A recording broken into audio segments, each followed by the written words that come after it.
Chapter 779. After that, everyone was divided into two teams. Gadotsi, Matthew, Cursed Wrist Hassan, Hyuga Hassan, Tranquil Hassan, Arash and Kudo Taichi were in one team. Wuming, Bedivere, and Gazril were in the other team. Tang Sanzang, on the other hand, stayed behind in West Village because he did not have any combat strength. Although I can't help, I will pray to Buddha to protect you, Tang Sanzang said as he prayed for everyone. Thank you. We will definitely return successfully, Master Sanzang. Gadotsi was rather confident. We're ready. Assassin, you can begin, Gadotsi said to Wuming. Nodding, Wuming was not in a hurry to open the teleportation gate. Instead, he shouted into the void. Azrael. Yes, Master. The green-haired girl appeared out of thin air. Miss Azrael? Matthew was surprised. After all, Matthew and the others had not seen Azrael since their first meeting. Actually, Azrael has been hiding by Tachika's side under my orders to protect Tachika. After Azrael appeared, Wuming began his explanation, explaining why Gadotsi and the others had not seen Azrael except for their first meeting. I see.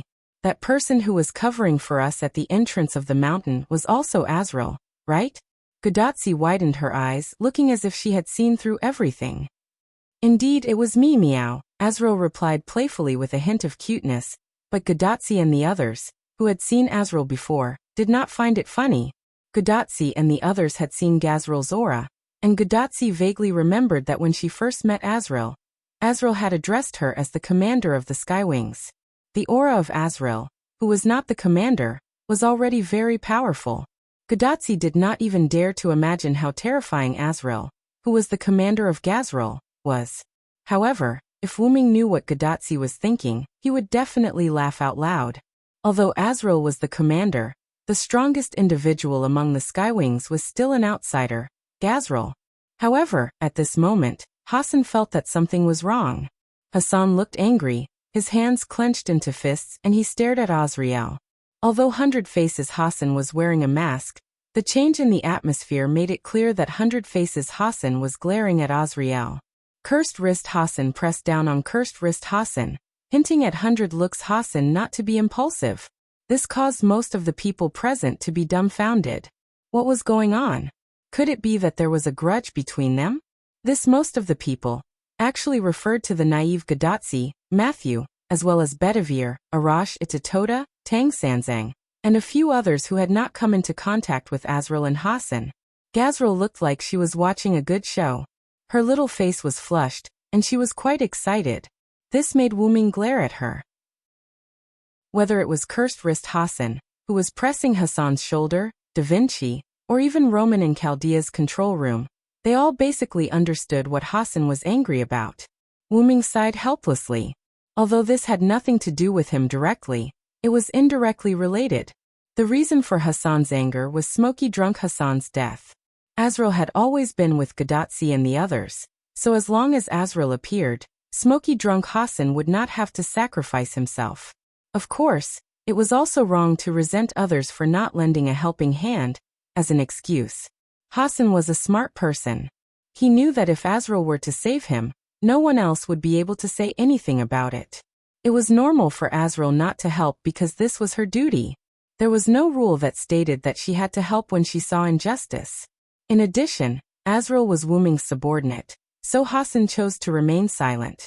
This disappointed Azrael, who had noticed from the beginning that someone was hostile to her. She had hoped that the monkey would attack her, and then she could fight back openly. The Skywing species were not angels, but a species that sent others to meet angels. Therefore, it was a pity for Azrael that they couldn't fight. In the corner, Quiet Hassan put his hands on his chest and heaved a sigh of relief. Although she didn't know what had happened between Hassan and Azrael, she didn't want to cause internal strife. On one side was her compatriot, and on the other side was the subordinate of someone who was not afraid of her poison. It could be said that Quiet Hassan was the last person who wanted to see Hassan and Azrael get into a conflict. That's great, Servillo. Looking at Wuming's back, Quiet Hassan prayed silently. Wuming did not pay attention to Quiet Hassan. When he saw Hassan loosening his clenched fist, Wuming knew that this matter was not going to get out of hand. It was not that Wuming was gloating. It was quite unfavorable for them to have internal strife, so close to the final battle.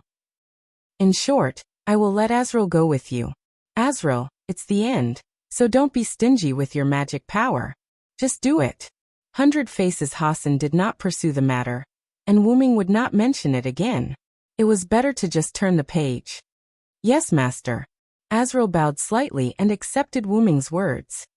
Then let's go. Seeing that the atmosphere had inexplicably returned to normal, Godatsi did not try to find out what had happened, as long as everyone was fine. Then let's begin. Wuming finished and snapped his fingers. Pa! The portal instantly appeared in front of Godatsi. The black-purple ripples were like a black hole, spinning as if to suck Godatsi in. Why do I feel a little scared? Godatsi smiled awkwardly at Wuming. It's not the first time you've experienced my portal. What are you afraid of? Wuming smiled helplessly. Let's go, senpai. I will protect you. Matthew conveyed his faith to Godatsi through his firm eyes, which made Godatsi not afraid. Oh. With Matthew around, it really makes people feel very at ease. Godatsi hugged Matthew and rubbed against him. Matthew's face became rosy, but he did not refuse Godatsi's closeness. What a beautiful sisterly relationship. Most of the people present thought so in their hearts. However, Wuming only felt that Tachibana's power was great. Then, Godatsi and Matthew entered Wuming's black-purple portal side by side. He was followed by Cursed Wrist Hassan, 100 Faces Hassan, and Tranquil Hassan. The last ones were Arash and Kota Saito. Then master, I'll go first, meow, Azrael said and jumped into the portal. Then it's our turn next. Wuming looked at Bedivere and Jillian. Chapter 780. You go first, Bedivere. Wuming snapped his fingers and opened another portal. Then Sir Villo, I'll wait for you first. Bedivere nodded to Wuming, waved his robe, and went into the portal that Wuming opened. Then I'll be the second master. Giliel smiled and flew into the second teleportation portal. Finally, Wuming looked at the last person besides himself, Xuanzang Sanzang. Master Sanzang, take care of yourself here. You guys need to take care of yourselves. I just need to stay here, and you guys are going into the lion's den. It really makes this poor monk feel guilty. Tang Sanzang looked embarrassed. No one is perfect, and the same is true for servants. I feel very lucky that Master Sanzang can pray for us, Wuming said. Well then, Wizard Sanzang, take care. After Wuming finished speaking, he went into the portal as well. However, the portal that Wuming entered seemed to be, hey, you chose the wrong portal.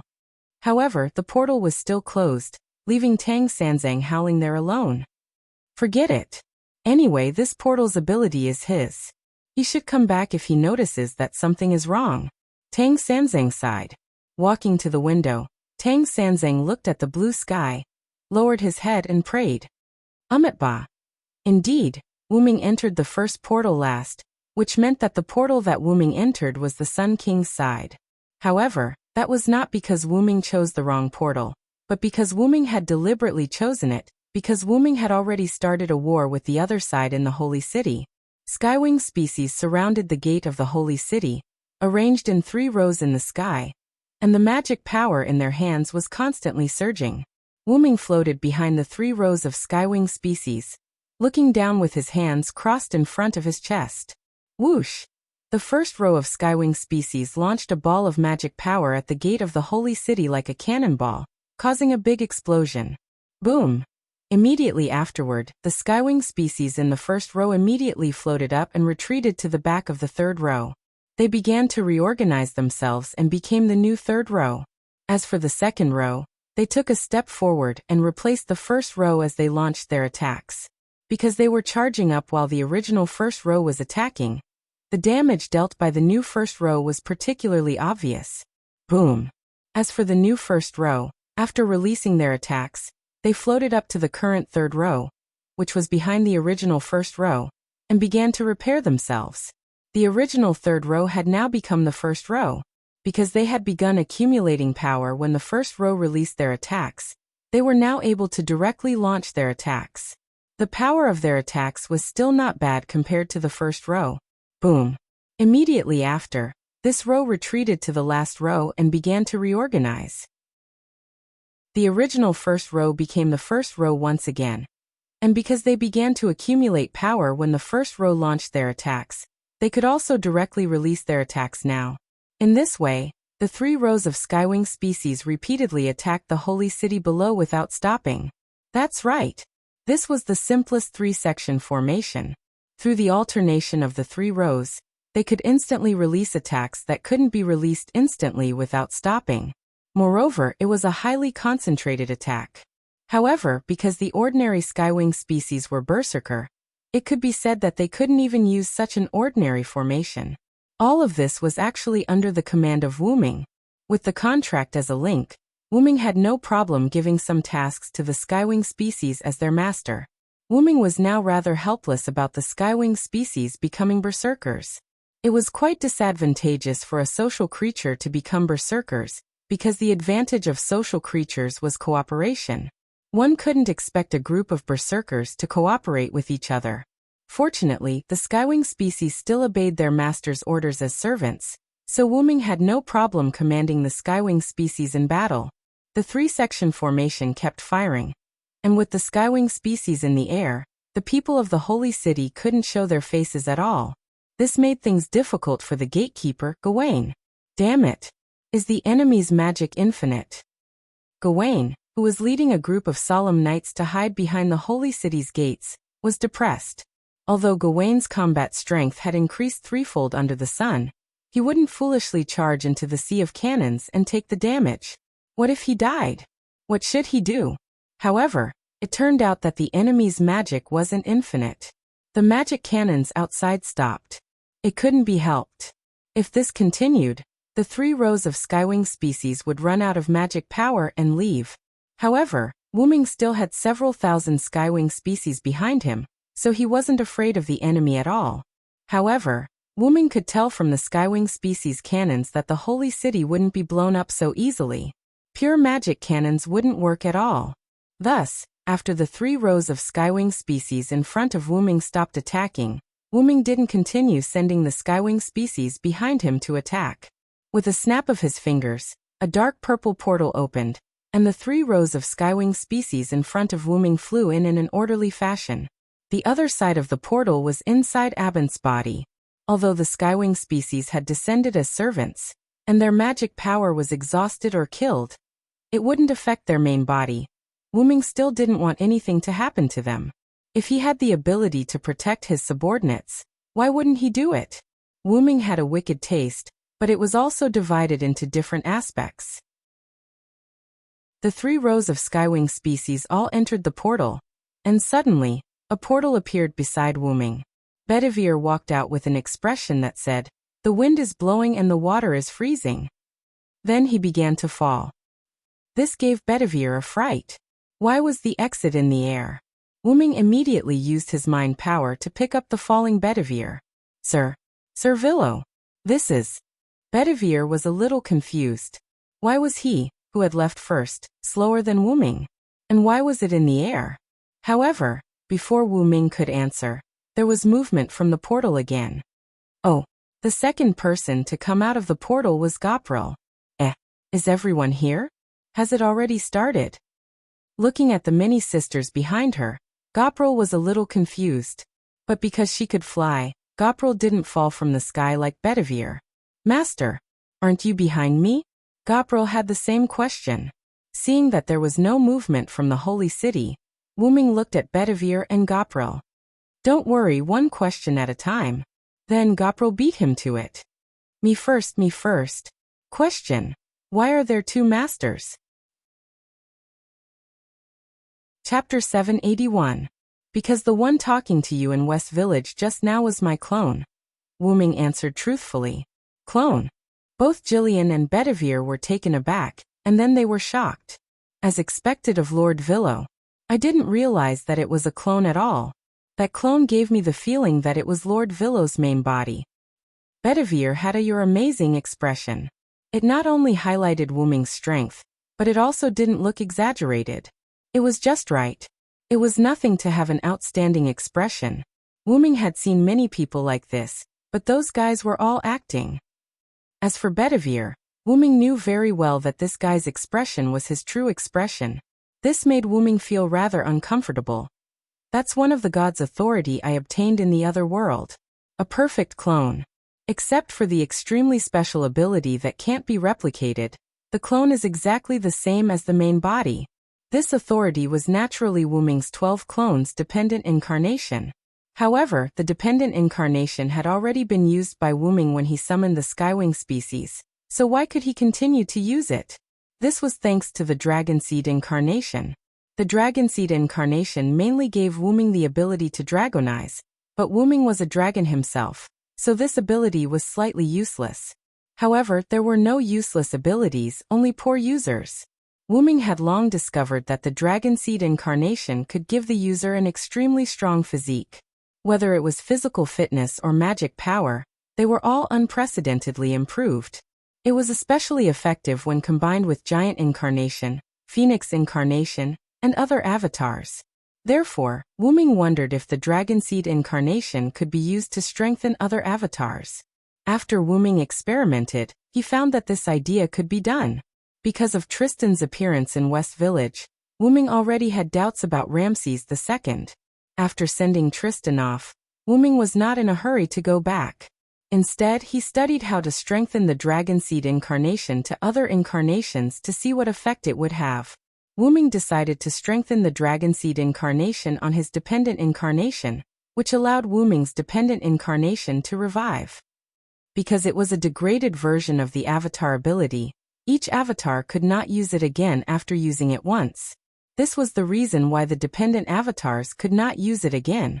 However, the unexpected surprise of the Dragon Seed incarnation had resurrected the dependent incarnation. Although the Dragon Seed incarnation could not be used, it was not a big deal. Although it was cruel to say that, the Dragon Seed was not very useful to Wuming. After that, Wuming's doppelganger returned to West Village and discussed with Gadotsi and the others. As for Wuming himself, he directly went to Holy City and launched an attack on it. In any case, no matter how the doppelganger was grouped with Gadotsi, Wuming would definitely be among the people who came to Holy City. Therefore, Wuming came ahead of time. Moreover, Wuming and the doppelganger were still connected. Although they could not share images, they could at least exchange information. In addition, the doppelganger and the main body were the same person. Wuming was not worried that the doppelganger would mess things up. I see. That's why I felt that the doppelganger master was a little illusory. Gopro completely understood what was going on. Instead, it was Silent Wonder who looked at Gopril in surprise. Even his own mother would not be able to tell. Yet Gopril, a mere Skywing species, was actually able to see the clues? Could it be that the Vitality Incarnation ability in Gopril's body made Gopril and Wuming's dependent incarnation have a little mutual encouragement? Wuming felt that this should be the case. Servillo, have you already started a war with Holy City? Although Bedivere didn't see the 3 rows of Skywings, the careful Bedivere saw that the main gate of the Holy City, the surrounding walls, and the ground were all slightly damaged. Even the radiance of the Holy City had dimmed a little. I have the advantage in numbers. Why would I fight Gawain alone? Wuming pointed at the thousands of Skywings behind him and smiled. Although there were not tens of thousands of them, they still numbered in the thousands. Bedivere was a little helpless. He did not expect Servillo to still have such a personality. Alright, it's just a joke. Wuming shook his head. I was actually testing the strength of Holy City, and it was just as I expected. Holy City is exactly the same as Camello City. Its walls are also as thick as Camello City. Wuming spread his hands. Wuming thought of Matthew's noble phantasm, which was as indestructible as the walls of Holy City in front of him. In this case, there's really no other good way except to start from the gates. As a knight of the Round Table, Bedivere naturally understood the power of his own city walls. Wuming also tried an air raid, but it did not succeed. Just like what he saw a few days ago, a layer of light covered the sky above Holy City. It was the light film emitted by the Holy Spear, which seemed to be specially designed to defend against aerial units. The Skywings could not enter at all. In that case, this gate of Good City will be broken by my noble phantasm. As Wuming spoke, he took out the meteor silver from the golden ripples in the void. Meteor Silver Splendor, X Silver Meteor, Level, EX Type, Evil Noble Phantasm Distance, Maximum Catch. This was a treasure created by the planet's suppression.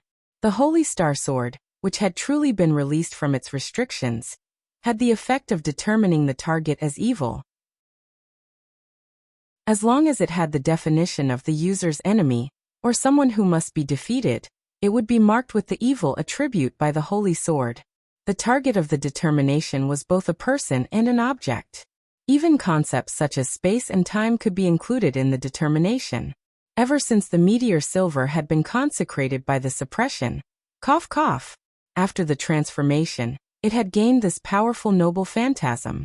It was with this noble phantasm that the fledgling Wyrm successfully defeated the other party in the battle with the Indian demigod Karna. However, it was only a narrow victory. Karna was mainly completely shrouded in the aftermath that could not spread out. To put it simply, he was affected by the aftermath. Karna, who had unleashed his most powerful attack, had lost his invincible armor, and had been affected by the aftershock of the collision between his most powerful attack and Silent's most powerful attack. How could he not be forced out of the arena? And Wyrm still had armor and recovery potions at that time, so naturally he could survive more than Karna. Back to the main point. The main effect of Wyrm's noble phantasm was to determine the target of the attack as evil, and then he would launch the attack. At that time Wyrm, who was fighting Karna, had used this noble phantasm more like a light cannon than an evil judgment. That was why he had won by a narrow margin. However, Wyrm was no longer immature now. He could fully unleash the true power of this sword. Chapter 782. At this moment, Wyrm suddenly received news that his clone and Gadotsi had gone to an incredible place. Is it because of the Great Shrine's barrier that caused the teleportation to deviate? Wyrm muttered to himself in an extremely soft voice. This was Wyrm's oversight. When Wyrm had gone to find Ramses II, Ramses II's Great Shrine had blocked Wyrm's teleportation gate. Although it was indoors, it was very likely that Ramses II had spread the barrier to the entire Great Shrine complex, or even the surroundings of the complex. Wyrm was not surprised. After all, the other party was a top-tier servant. Thus, the teleportation deviation could be said to have been caused by Wyrm's negligence. However, with my clone around, there shouldn't be any problems. Although after entering the Atlas courtyard, the connection between the original body and the avatar had weakened a lot, even so, Wyrm didn't think that anything would happen to Gadotsi and the others. When his clone had held Gadotsi's hand to pray to Gadotsi, he had attached a command seal to the back of Gadotsi's hand. That command seal could be considered the key to opening Wyrm's prized artifact. The clone finally entered the teleportation gate that Gadotsi and the others had used. The moment he entered, the clone changed the destination of the teleportation gate to his prized artifact, Dragonist. When an accident happened, the clone could use that switch to save the situation. Besides, Gadotsi had so many servants. While he did not dare to say that she would be able to take care of everything on her own, it would be a groundless worry if something happened. Thus, Wyrm only needed to take care of the matter at hand. Then I'll begin. After Wyrm said that, the Skywings seemed to have received some sort of order, and collectively retreated. Only Gopril and Bedivere, who was being controlled by Wyrm's mental power, remained by Wyrm's side. Closing his eyes, Wyrm held the hilt of Meteor Silver with both hands and held it upright in front of his chest as he began to activate his prized artifact. The stars hidden in the world. Wyrm's ethereal voice came out of his mouth. Next, Meteor Silver's blade began to emit a silver-white light that illuminated everything around it. Holy Sword to annihilate all evil. Cracks appeared on the silver-white blade of the silver meteor sword, and an even purer golden light burst out from the cracks. Don't cover your light. When Wyrm finished chanting this sentence, the entire blade of meteor silver instantly shattered with a crack. The golden sword of light that did not have a physical body was born from the destruction. Like a sprout that was about to grow into a towering tree, it constantly floated and grew. The completely shattered blade of meteor silver turned into silver fragments that adhered to the golden sword of light and extended along with it. Inside the holy city's gates, Gawain gulped and immediately ordered the Knights of Solemnity to retreat. He knew that this was not something that they, or even the holy city's gates, could stop. Shine! Finally, like the straw that broke the camel's back, the golden sword of light burst forth once more, a scorching and dazzling radiance illuminating the earth. Gopral and Bedivere, who were next to Wyrm, could not help but use their hands to cover their eyes. The radiance of meteor silver was simply too dazzling. Silver meteor, meteor silver splendor. With the final prized artifact, true name liberation, Wyrm swung it down. Whoosh! Like a surging river, the golden light swept toward the holy city's gates like a flood and slammed into them. Boom! The skywings all closed their eyes and used their wings to cover themselves. Bedivere and Gopral could not help but retreat, because of the pressure generated by this attack. Servillo! Bedivere forced his eyes open, and looked at Wyrm in front of him. Bedivere had never known how powerful Wyrm was. This power can definitely save my king. Bedivere prayed, but in the end, because the radiance was too dazzling, Bedivere still closed his eyes. The radiance lasted for a few moments before quickly disappearing. The holy city's gates had already been opened. There was no sign of damage. It was as if the holy city's gates had never been there in the first place. They had completely disappeared. The gates that were defined as evil had been completely removed by the holy sword of justice. Wyrm landed on the ground, and Bedivere and Gopral followed him down. After landing on the ground, Bedivere looked through the gates and saw the holy city's interior. The trees were neatly trimmed, and it did not reduce its beauty. The ground was all stone, without any trace of dust. Moreover, the roads were very neatly planned, and even the buildings were bright white, as if they were made of marble. Bedivere could even vaguely see a fountain through the gates. Everything was so beautiful that it was practically an ideal city. Although it was very much like Camelot, it was even more beautiful than Camelot. Bedivere had already begun to understand why people who were not pure could not enter. Letting evil people step into such a beautiful city was simply a stain on it. Of course, it might be better if one ignored the large number of solemn knights and Gawain who had begun to urgently assemble. Are you ready, Bedivere? Wyrm asked Bedivere without turning his head as he looked at the solemn knights walking out of the gates. There was no doubt that Wyrm was asking Bedivere if he was ready to rush into the holy city and face the Lion King. Yes.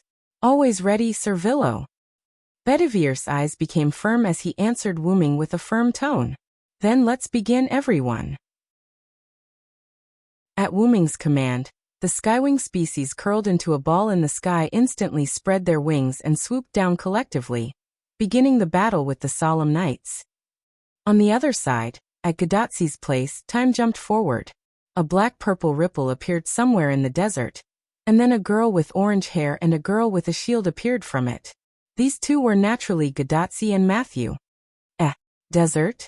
Gadatsi was stunned. Although the Sun King was indeed in the desert, it was impossible for there to be any buildings around. Servillo said that he would teleport us to the vicinity of the Sun King's great temple, but I can't see any temples around. Matthew was also quite helpless. Could it be that we came to the wrong place? Before Gadatsi and Matthew could discuss what was going on, there was movement in the portal again. The big sister with the face of Mona Lisa appeared. Did we come to the wrong place? Da Vinci noticed the surroundings as soon as he arrived. Doctor, are you there? Gadatsi asked her bracelet. However, no one responded to Gadatsi. It seems that the desert barrier should have cut off Chaldea's communication again, Matthew said. Although they were prepared for not being able to contact Chaldea, Gadatsi and the others still hoped to be able to contact him. What should we do now? Chapter 783. The portal should be two-way. Senior, let's hurry back through the portal, Matthew suggested. However, the sound of Hassan and Arash landing on the ground gave Matthew a negative answer. After everyone arrived, the teleportation portal closed instantly. This made Matthew, who proposed the idea of returning now, quite embarrassed, and it also made Hassan and Arash quite embarrassed. They all heard what Matthew said, but since things had come to this point, they could only bite the bullet. Hassan, who jumped out of the portal, landed on one knee. Maintaining the posture of kneeling on one knee, Cursed Wrist Hassan, like Gadotsi and Matthew, was full of doubts about the scene in front of him. Did we come to the wrong place? Although he did hear Matthew's words, Cursed Wrist Hassan did not know why Matthew wanted to go back through the portal. But now Cursed Wrist Hassan almost understood. We should have come to the wrong place. 100 Faces Hassan stood up, took 2 steps and looked around. Quiet Hassan nodded slightly as if he knew her name. As the only archer, Arash made full use of the function of her telescope. The surrounding is a flat desert, there are no sand dunes, and there are no traces of any buildings, Arash said. What do we do now? Arash looked at Gadotsi. Without wooming, Gadotsi, as the master, was their leader. Anyway, the portal has been closed. Let's explore the surroundings and see which direction is the Sun King's territory. Immediately afterward, Gadotsi looked at Da Vinci. Only Da Vinci was a caster, and this time they had to rely on caster. It's useless to look at me. I have no problem figuring out the direction in the desert, but if you want to ask me, where are we now? It's really difficult. Sure enough, even the genius Da Vinci can't do anything about this. Matthew was a little disappointed. Mr. Hassan, can you tell where we are? Gadotsi looked at Cursed Wrist Hassan, as well as his companions, 100 Faces Hassan and Tranquil Hassan. Although our Hassan is not afraid of the sandstorm in the desert, if we didn't come here ourselves, we wouldn't know where we are in the desert now. Cursed Wrist Hassan shook his head and gave Gadotsi a disappointed answer. Then what should we do? Gadotsi had a we're done for look on her face. I've discovered something interesting. Da Vinci suddenly spoke. Although Da Vinci was unable to complete Gadotsi's request, Da Vinci was still capable of simply exploring the surroundings. What did you discover, Da Vinci's lover? Gadotsi quickly walked up to Da Vinci. There's a barrier in front of us. But Da Vinci's lover, our main task now is to crusade against the Sun King. How can finding a barrier help us at this time? Matthew was puzzled. Although that's true, Matthew, if there's a building with a barrier in the desert, if it doesn't belong to the Sun King, then there must be a big secret. After all, the Sun King had moved all the buildings together to form his temple complex. Now that we have no clue, there's no harm in taking a look. Maybe we can find out where we are now. With that, Da Vinci took the lead and walked over. Hey, wait for us, Da Vinci's lover. Gadotsi pulled Matthew and quickly caught up. Meanwhile, the 3 Hassans and Arash looked at each other. What should we do? Cursed Wrist Hassan asked quietly. Follow me. 100 Faces Hassan finished speaking, and with a handsome swing, he followed Gadotsi. Quiet Wrist Hassan followed closely behind 100 Faces Hassan. Indeed, as Ms. Da Vinci said, we can only take one step at a time. Arash smiled and said something to Cursed Wrist Hassan, then quickly followed. I didn't say I wouldn't follow, I just wanted to ask. Scratching his head, Cursed Wrist Hassan, who was left alone, also followed. Wu Ming's clone in the Dragon Lair space saw the situation outside through the special command seal on the back of Gadotsi's hand. The clone was also very sorry about the unexpected teleportation deviation. However, he was quite interested in the barrier and buried building that Da Vinci mentioned. If it's not Ramses II's building, what could it be? The clone pondered. Everything is normal on the main body's side, and I don't have to rush to attack Ramses II. Let's see what Tachika and the others can find. There was something the clone did not say. He had a hunch that the Sun King was the final enemy. On the Holy City's side, the Skywings and the Solemn Knights were fighting.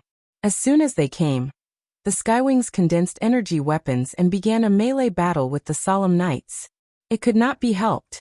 Although using magic for long-range bombardment was also very good, the Skywings still liked to fight in melee.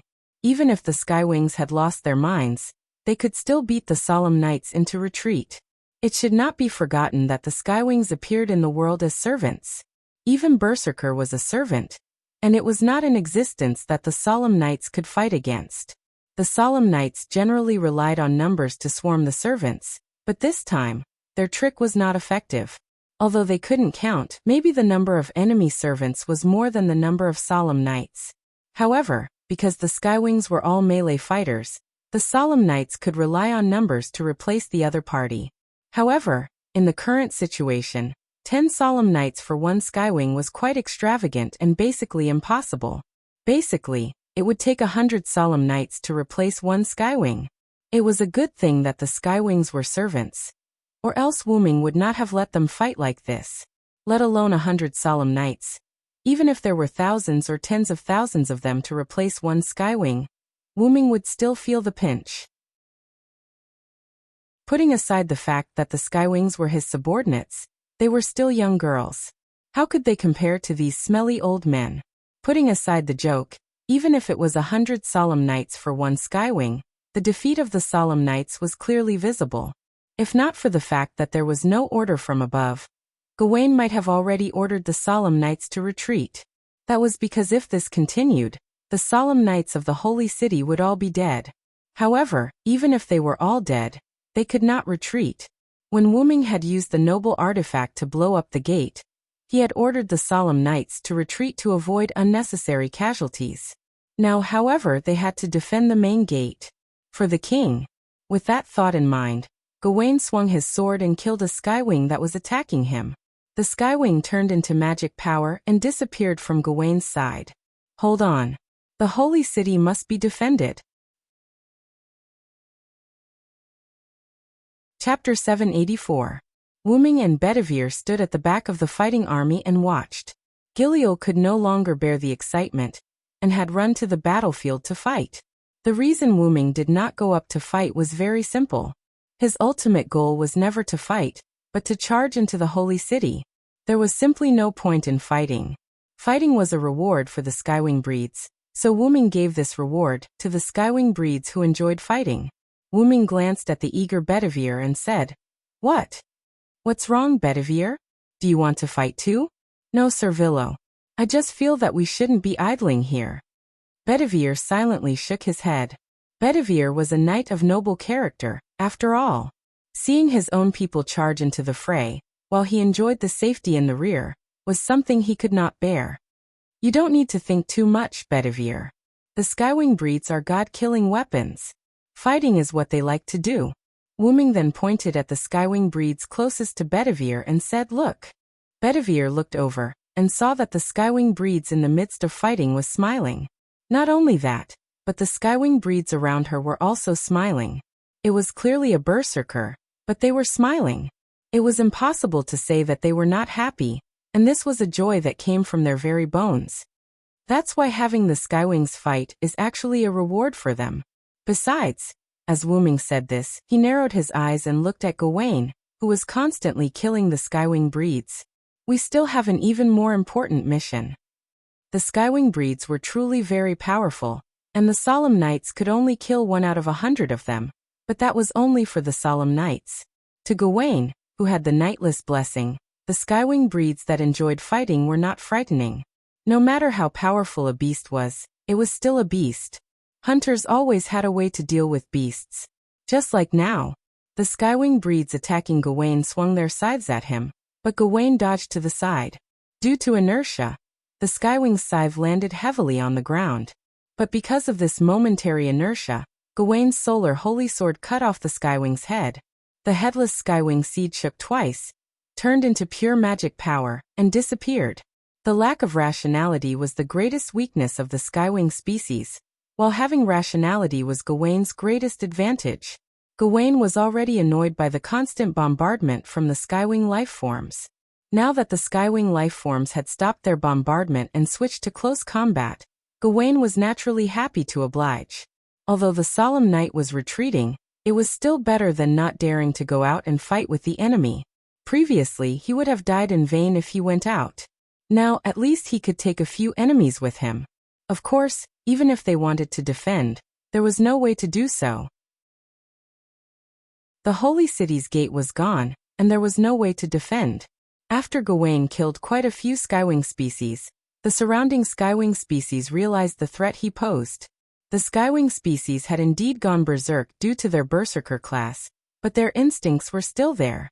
Just as the instincts of wild beasts told them that beast hunters were dangerous, the instincts of the Skywing species told them that this golden-haired monkey wielding a white longsword and wearing white armor was very dangerous. several skywing species swarmed forward, attempting to tear apart this threatening monkey from all directions. However, it was clear that this golden-haired monkey was not afraid of attacks coming from all directions. In fact, it was perfect for dealing with enemies coming from all directions. Excalibur Gallatin. Gawain instantly released the solar holy sword, which turned into a scorching sun, and sent the skywing species that got close to Gawain flying. Because they were deep in the battlefield and the solemn night was still around, Gawain's noble phantasm did not do much, only using the lowest level of noble phantasm release. Thus, the skywing species that were attacking Gawain were sent flying instead of being vaporized by the heat. However, even the lowest level of noble phantasm release was still quite scorching for the skywing species that were close to Gawain. These skywing species that were sent flying turned into magic particles in the next second, and left the battlefield. Gawain waved his solar holy sword, and was quite satisfied.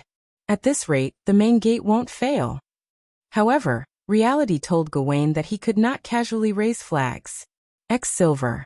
The half-released noble phantasm instantly slashed at Gawain.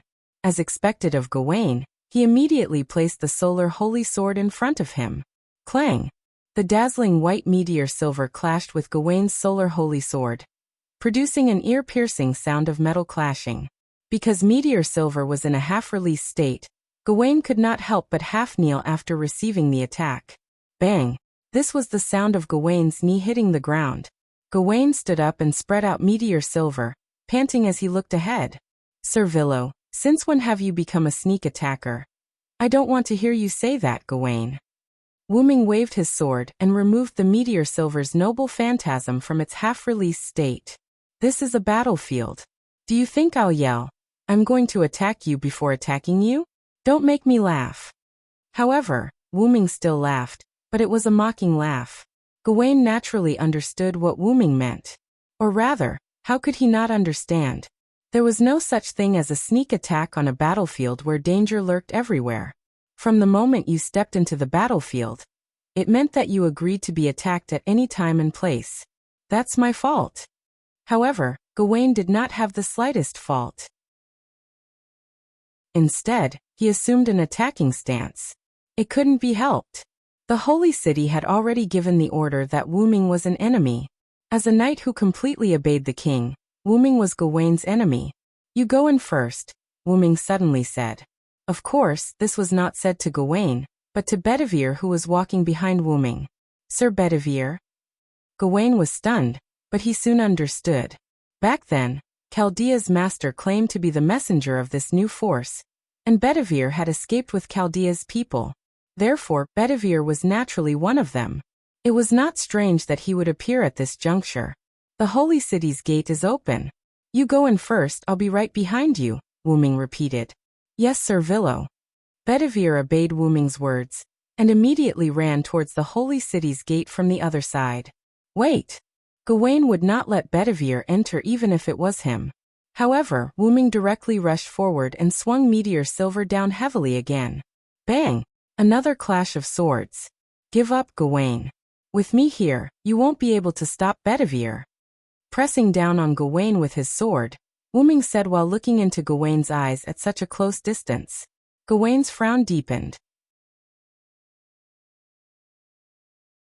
Chapter 785. As a comrade who had served King Arthur for many years, Gawain understood Wyrm very well, just as Wyrm understood Gawain very well. Similarly, Gawain also understood how terrifying Wyrm was. He had a mysterious background, an ageless face, and mysterious runic magic. Even in the Knights of the Round Table, Wyrm's martial prowess was one of the best. Unlike Gawain's wide-open swordsmanship, Wyrm's swordsmanship was both wide-open and agile. This was all thanks to the teachings of Wyrm's master and sister Skaha. Wyrm and Gawain exchanged blows. Sometimes their sacred swords would clash, creating sparks. Sometimes they would dodge, creating dangerous situations. Sometimes they would attack and defend quickly, their swords dancing in the air. In the end, they would occasionally kill a few Knights of Solemnity and Skywings. Of course, it was Wyrm who killed the Knights of Solemnity and Gawain who killed the Skywings. Although it was only a few exchanges, if an expert was present, they would realize that Wuming and Gawain had engaged in an extremely thrilling exchange of blows. However, because Wuming was not pursuing the pinnacle of martial arts, Wuming's martial prowess had not yet reached the level of being invincible. Furthermore, Gawain's saint's number had tripled his strength, so Wuming had not immediately taken him down.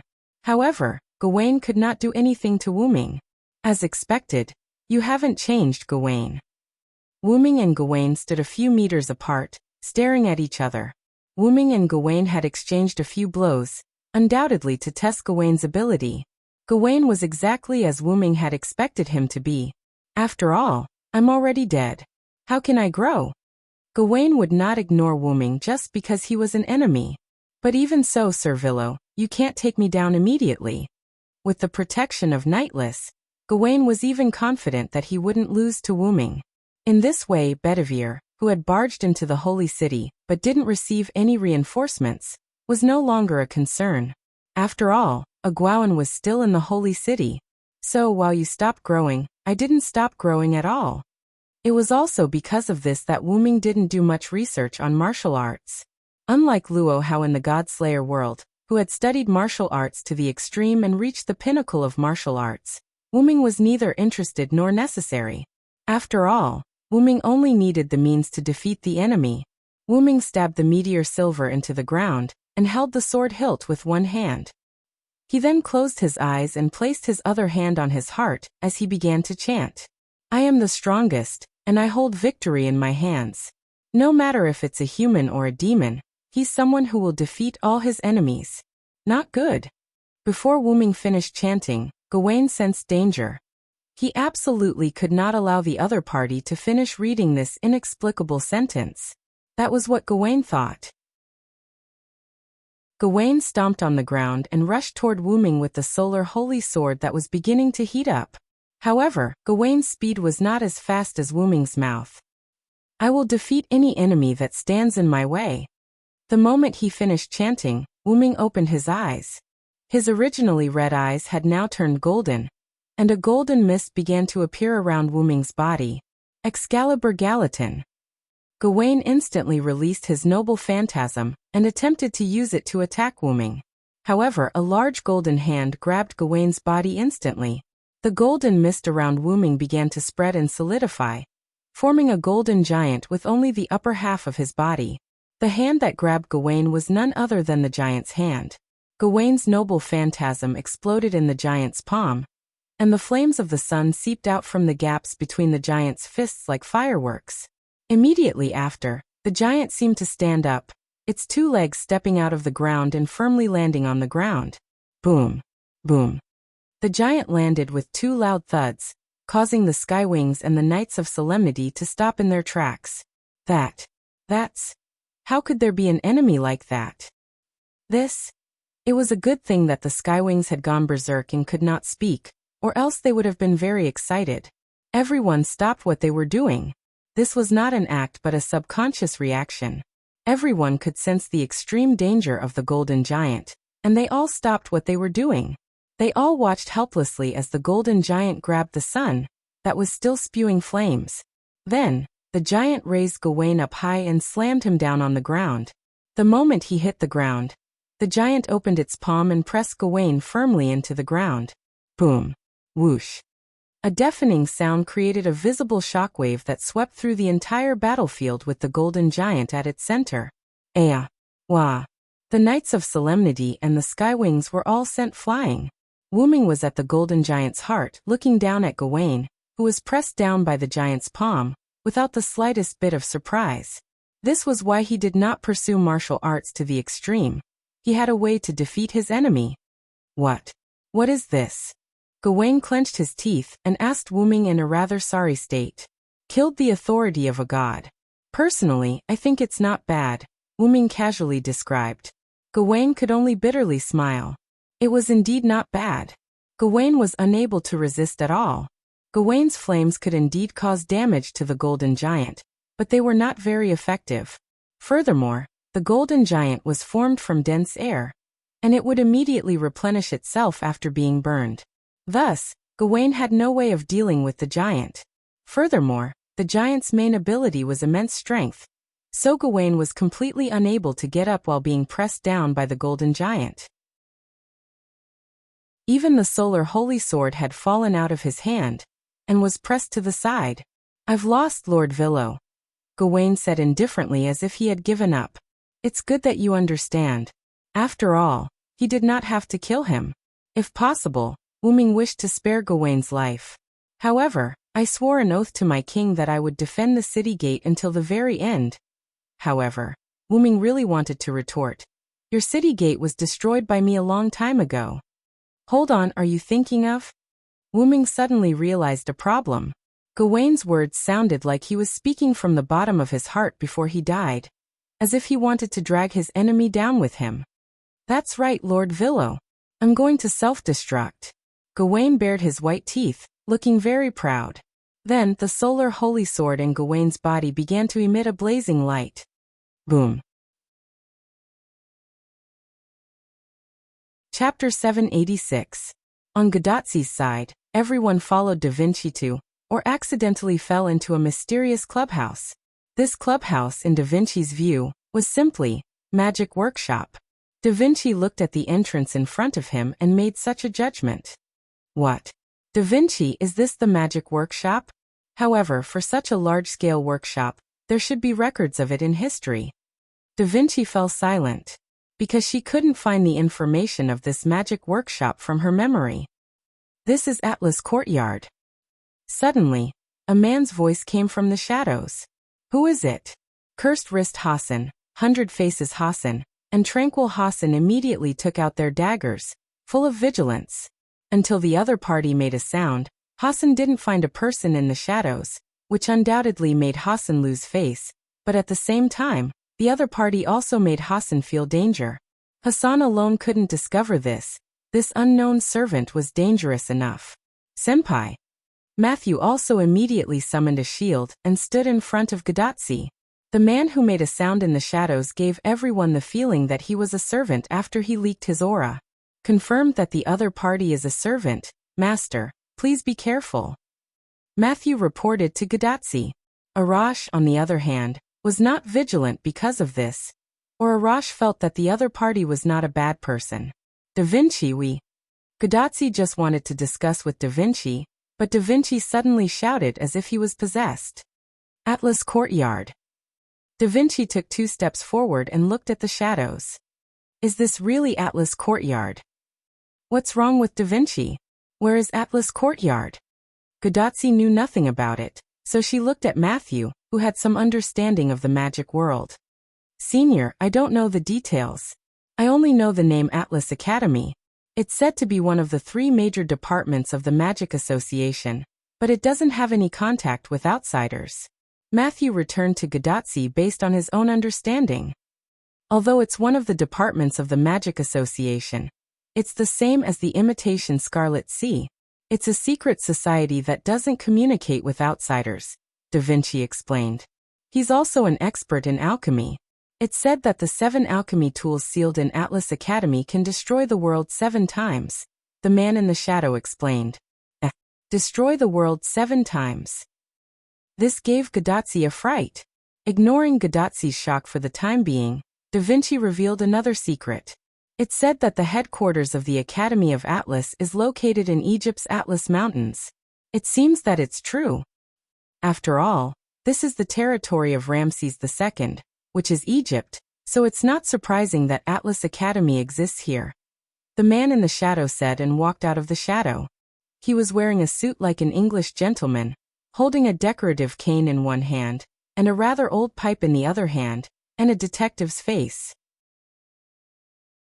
"Nice to meet you, everyone from Chaldea, Hassan, and the great hero of West Asia, Mr. Arash." The man with the pipe said everyone's identity as soon as he opened his mouth. This caused everyone to suck in a breath of cold air.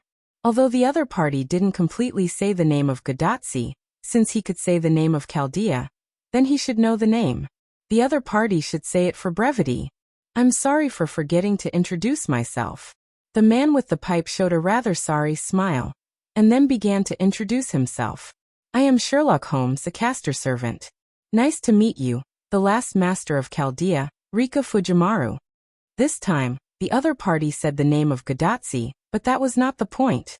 The point was the other party's real name, which shocked Gadotsi and the others. Sherlock Holmes. At the gate of the Holy City.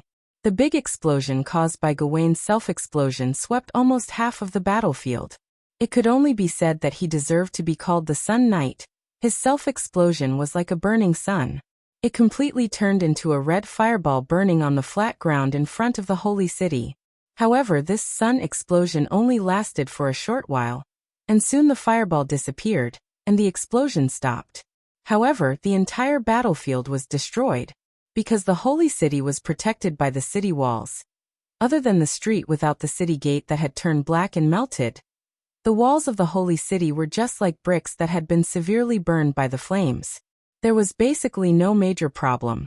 On the flat ground in front of the Holy City, there were no jagged holes, only a huge semicircular pit, which was mainly caused by the fireball. The huge pit was filled with magma, and the high temperature had caused the ground to melt. Whether it was soil, rocks, minerals, or anything else, they had all melted together to form this magma. It was also because of the explosion of the sun that the Knights of Solemnity were basically all dead, and only a few Knights of Solemnity who were far away from the explosion were still alive. In other words, their bodies were still there, but they had already lost their vitality inside their armor. The moisture in their bodies had been completely dried up, which was the fate of the Knights of Solemnity at the very edge. Compared to the Knights of Solemnity, the Skywings were both better and worse. Most of the Skywings, like most of the Knights of Solemnity, were instantly melted by the explosion of the sun and left the battlefield. However, because they were servants, the Skywings at the very edge were not as dried up as the Knights of Solemnity. Instead, they stubbornly survived. However, they were basically injured to the point where they couldn't continue fighting. Wyrm had been at the very center of the explosion, and had indeed disappeared. In the center of the huge pit, in the slowly condensing magma, a golden hand suddenly extended out of the magma.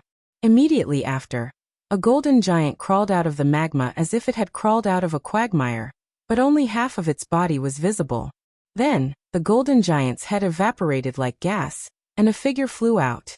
This figure was none other than Wyrm. Why do all of them like to self-destruct?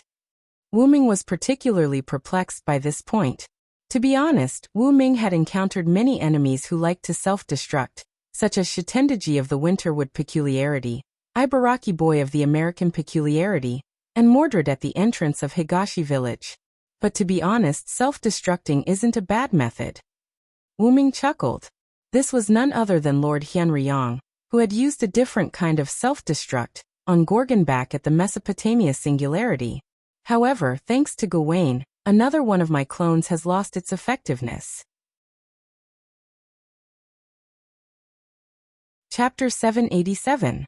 Wyrm turned to look at the headless golden giant in the lava. After the golden giant spat out Wyrm, its body began to turn into golden particles and gradually dissipate. Wyrm, who was completely protected by the giant, was unscathed, but his avatar had been rendered useless. However, it was not as if there was no good news. The solemn Knights of the Holy City had basically been wiped out, and while the Skywings had also suffered heavy casualties, they had only lost their avatars.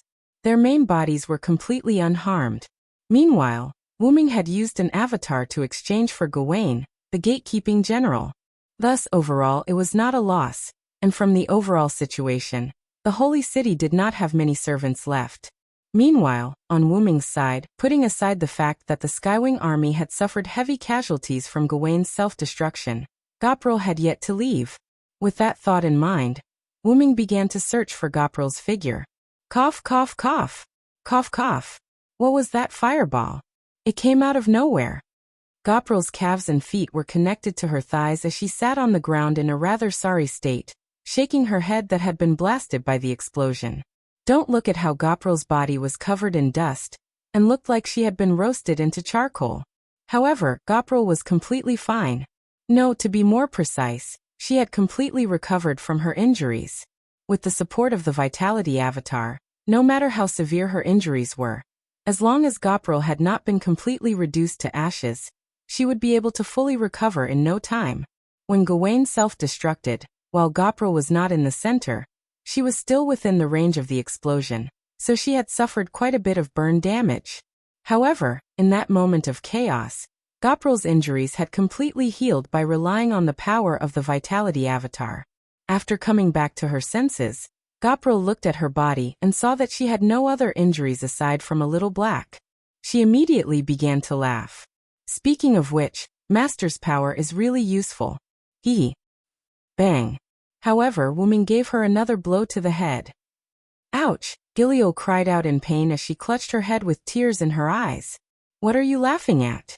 Clean yourself up and get ready to enter the holy city with me. I know, Master. Gilliel puffed up her cheeks and wiped the tears from the corner of her eyes. Although he was dissatisfied, he had to endure it. While Gopral was cleaning herself up with magic, Wyrm collected the surviving skywing species. Even though Gawain's self-explosion had forced quite a few people out, there were still close to 1,000 survivors. However, due to their injuries, these skywing species were no longer fit to continue fighting. You guys go back and rest. With that, Wyrm gave the order for the gathered skywings to return. Even if it was a servant, its main body would be fine even if it died here. Wyrm did not wish to treat the skywing species as a lifeless consumable. Even after transforming into Berserker, the skywings still felt like they were dreaming. Even if it was a dream, Wyrm hoped that they would not have a terrible dream this time. Opening the portal, the skywings obeyed the orders of their master, Wyrm, and returned to Abinth. As such, only Wyrm and Gilliel were left here. Gilliel, who had finished cleaning herself up, came to Wyrm's side. Master, I'm ready. The energetic Gilliel was ready to go. Wyrm nodded and looked at the gate of the holy city. Let's go. Bedivere should be in trouble. In the mysterious Atlas courtyard, the famous detective Holmes was bringing Chaldea's group to tour the interior of the Atlas courtyard. The strange cross-shaped defense facility, made of alchemy materials, produced a mechanical sound. On the cross-shaped defense facility, the 4 mechanical tentacles bent, and the mechanical mouth in the center of the cross shot out an energy ray. Bang! However, the ray was blocked by a shield. Accompanied by the roar of the girl, Flying Dance raised her shield and smashed it on the cross-shaped defense facility. Kacha! Boom!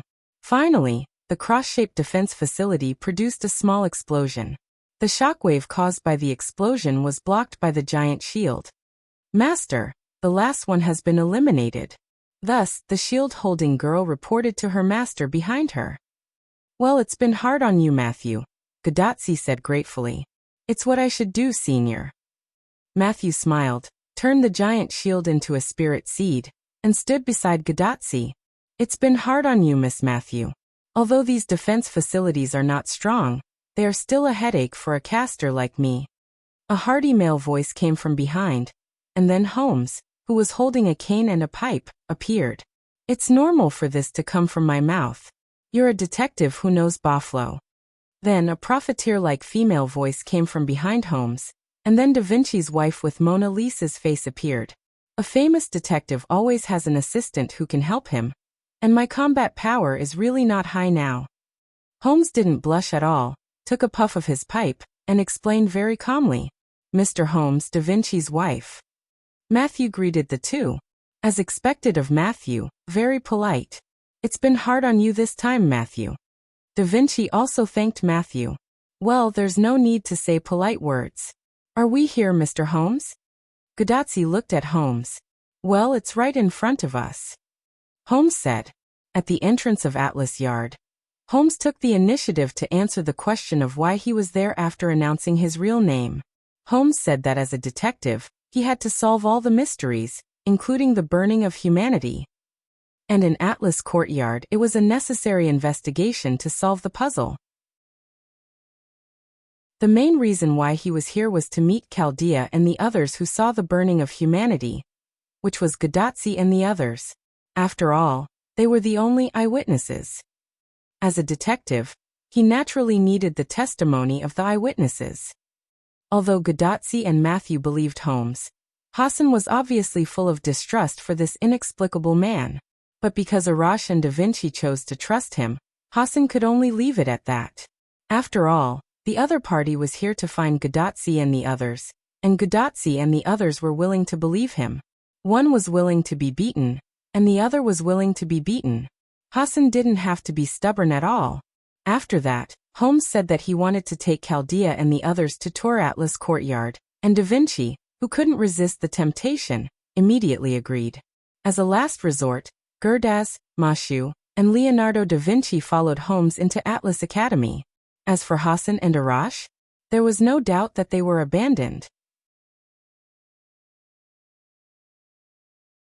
Chapter 788. Holmes rejected Arash and Hassan's entry with the reason that they have no need to enter at all. Arash was fine with it, but Hassan's bad temper couldn't be tolerated, and cursed wrist Hassan also thought that Holmes was full of problems. In the end, after Gadotsi and Da Vinci's comfort and persuasion, Hassan and Arash became gatekeepers. Holmes, Gadotsi, Matthew, and Da Vinci entered Atlas Yard. Da Vinci was making a fuss along the way, while Gadotsi and Matthew answered Holmes' questions. Finally, after defeating the Guardian boss step by step, everyone finally arrived at their destination. The defense facility that Matthew just destroyed was the last gatekeeper. Before entering the destination, Holmes looked at Gadotsi and spoke with emphasis. Fujimaru, do you remember my analysis? Of course I remember, Holmes. You said that King Solomon's burning of humanity was actually completed, so he was dismissive of humans. Correction, it was inferred from your testimony. Holmes took a puff from his pipe and corrected. However, Gadotsi just smiled awkwardly. I remember Mr. Holmes also said that King Solomon was preparing the next plan. In order to avoid Gadotsi's embarrassment, Matthew spoke up. So, do you know what that plan is? Because of Holmes's real name, Mashu, who was standing at the entrance of the Atlas Courtyard, was excited for a while. But this also made Holmes fully realize that Miss Mashu was his loyal fan. Holmes naturally answered all the questions from his fans. Of course I don't know. Such a righteous answer made Gadotsi almost fall down, and Matthew also didn't know what to say. As for Da Vinci, she was still enthusiastically studying the pile of defense facilities that Matthew destroyed. It could be said that Leonardo da Vinci had to study for a while every time he passed a level. Nothing could be done about it. The alchemy techniques of the Atlas Courtyard had aroused Da Vinci's interest. Or it could be said that Da Vinci was already interested in the alchemy techniques of the Atlas Courtyard. Finally, he turned to look at Holmes, who still did not show any signs of discomfort. If you don't know, you don't know. It's such a simple principle, isn't it? Although I don't know King Solomon's next plan, I have found some clues in the plan of burning humanity. After Holmes finished speaking, he walked to the front door. Come with me, said Holmes, opening the door and going in. Without any hesitation, Gadotsi and Matthew entered side by side. Upon seeing the new map, Da Vinci followed them immediately. After entering, both Gadotsi and Matthew's pupils shrank. Where is this? Inside the Holy City, because they had lost the gate and most of the knights, there weren't many enemies on the streets. But similarly, there weren't any humans around. It's too cold here. Wuming walked on the street, looking at the empty interior of the Holy City and frowning. Could it be that the people who entered the Holy City were treated as specimens and stored in the Holy Spear as Gawain said at the beginning? While Wuming was pondering, Gabriel was not idle. Soon, she discovered that the magical fluctuations in a certain place were more intense. Master, there should be someone fighting over there. Gabriel pointed in a certain direction. Let's go and take a look. If I'm not wrong, it should be Bedivere. After all, apart from Wuming, Gabriel, and Bedivere, there were no other enemies here. Yes, Gabriel flapped her wings and flew ahead of Wuming. Wuming didn't land and flew in the direction Gabriel flew. After turning a corner, Wuming saw the scene of Aguin leading a team of knights to surround Bedivere. Bedivere was dealing with the knights, while Gabriel, who had arrived first, was fighting with Aguin. Bedivere's body had been treated by Wuming's healing potion. Although it only treated the symptoms and not the root cause, it was enough for now. But because he was a human, if Bedivere didn't use Silver Arm, he wouldn't be able to defeat them under the encirclement of the knights. But protecting himself wasn't a problem. And logically speaking, Gabriel was much stronger than Aguin, but for some reason, Gapril couldn't take down Aguen in a short time. Wuming carefully looked at Aguen and discovered that the veins under Wuming's skin were bulging as though they were about to explode, just like a berserker. Not only that, but Wuming could also feel that Aguen's mana had increased by leaps and bounds, as well as his other abilities. That was why Gapril couldn't take down Aguen in a short time. Could it be that Aguen received the blessing? Wuming guessed. Or is it the result of using a large number of berserk runes? Apart from receiving the blessing of the Lion King's Holy Grail, using a large number of berserk runes could also reach Aguen's current state. But it's only a dead end. Wuming helplessly shook his head. Then, Wuming took out Meteor Silver from his noble artifact space and rushed towards Aguen. And Aguen had already discovered Wuming the moment he appeared, but because of Gapril's entanglement, Aguen couldn't pay attention to Wuming. And Wuming actually rushed forward himself, which was completely in line with Aguen's intentions. Villo! Aguen bellowed, suddenly flinging Gapril aside and rushing towards Wuming. Asterisk clang. BZE. Asterisk Meteor Silver and Aguen's knight's greatsword collided. After an ear-piercing collision sound, the two swords clashed and produced sparks. Go help Bedivere. Wuming glanced at Gapril. Gapril, who was flung away by Aguen, wanted to fight Aguen again, but since Wuming said so, she could only give up. And so, Gapril vented her resentment on the solemn knights. Villoara! Aguen bellowed again, causing Wuming to shift his gaze. Wuming's expression turned solemn. He could feel that Aguen's strength was growing bit by bit, and Wuming felt that he would soon be unable to suppress Aguen. As someone who was extremely close to Wuming, Aguen could naturally feel the changes in Wuming. Haha. How is it? Villo. This is the power of the Holy Grail's blessing and berserk runes. How is it? Isn't it very powerful? Ahaha.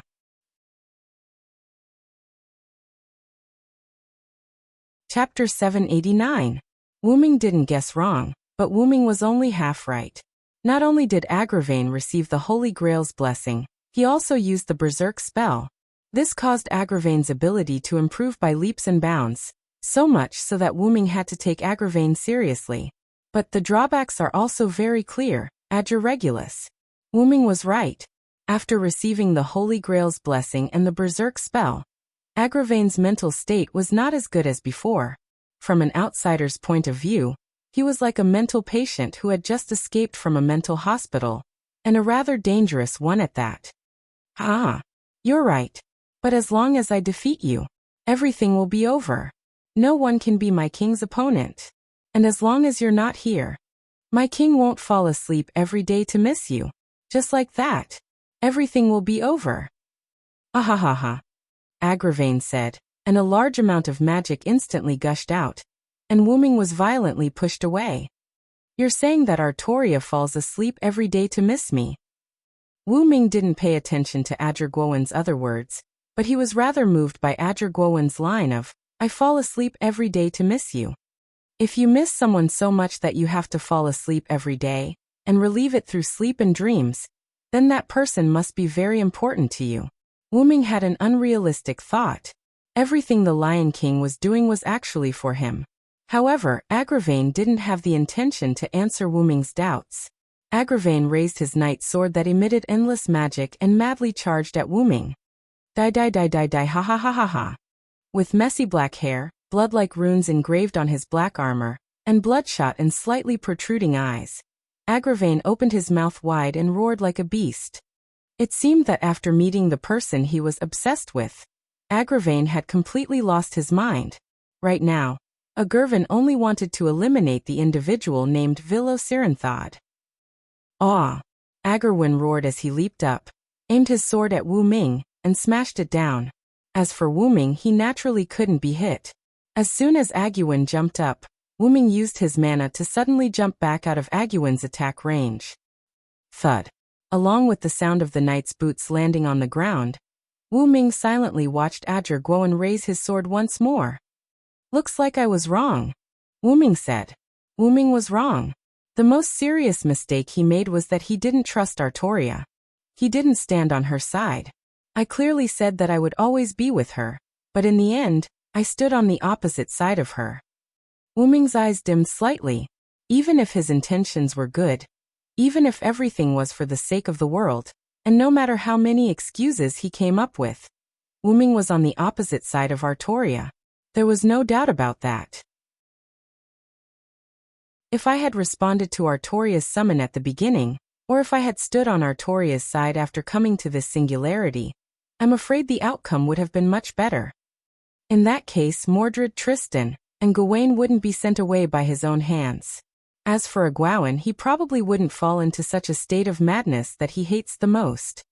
Wuming had no intention of dodging when he saw Egwene charging at him again.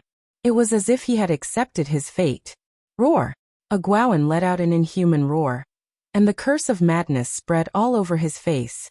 Let me take the pain for you. Wuming closed his eyes, and Egwene's night sword arrived in front of Wuming. Friend. As soon as Egwene's voice fell, he could clearly see the magic power sweeping across the surroundings, and the entire atmosphere froze. On the other hand, Agrawin was frozen in midair as though he was frozen in ice. His knight's greatsword also stopped in front of Wu Ming. Wu Ming, on the other hand, opened his eyes at this moment. He opened his golden eyes that had turned pure gold at some point in time.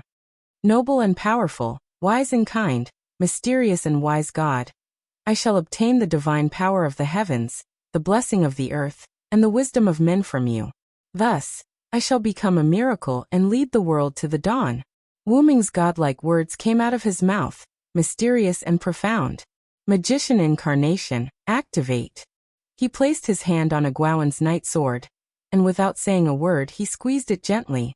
With the help of a magic circle that faintly flashed, Egwene's night sword instantly turned into dust and disappeared with the wind. Crush. Wu Ming spoke out the name of the spell he was using as if he was the first to speak. It was as simple as the name itself. Crush. Wu Ming waved his hand, and with the support of magician incarnation, several lune runes appeared in the air and attached themselves to Egwene's body. The runes had the effects of awaken, dispel, and purify. In addition to the support of magician incarnation, the effect was even more outstanding.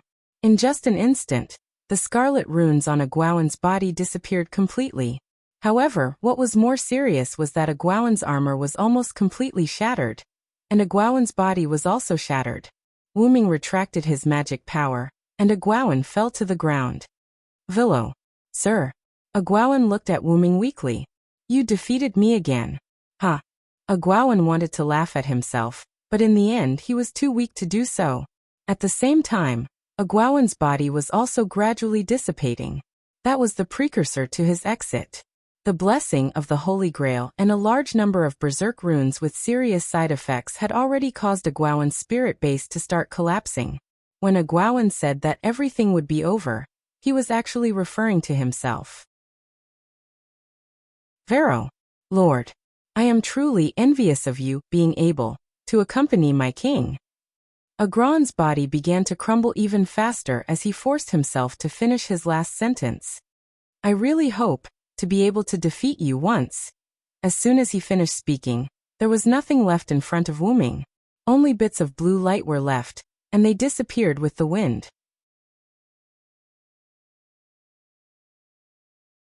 Chapter 790.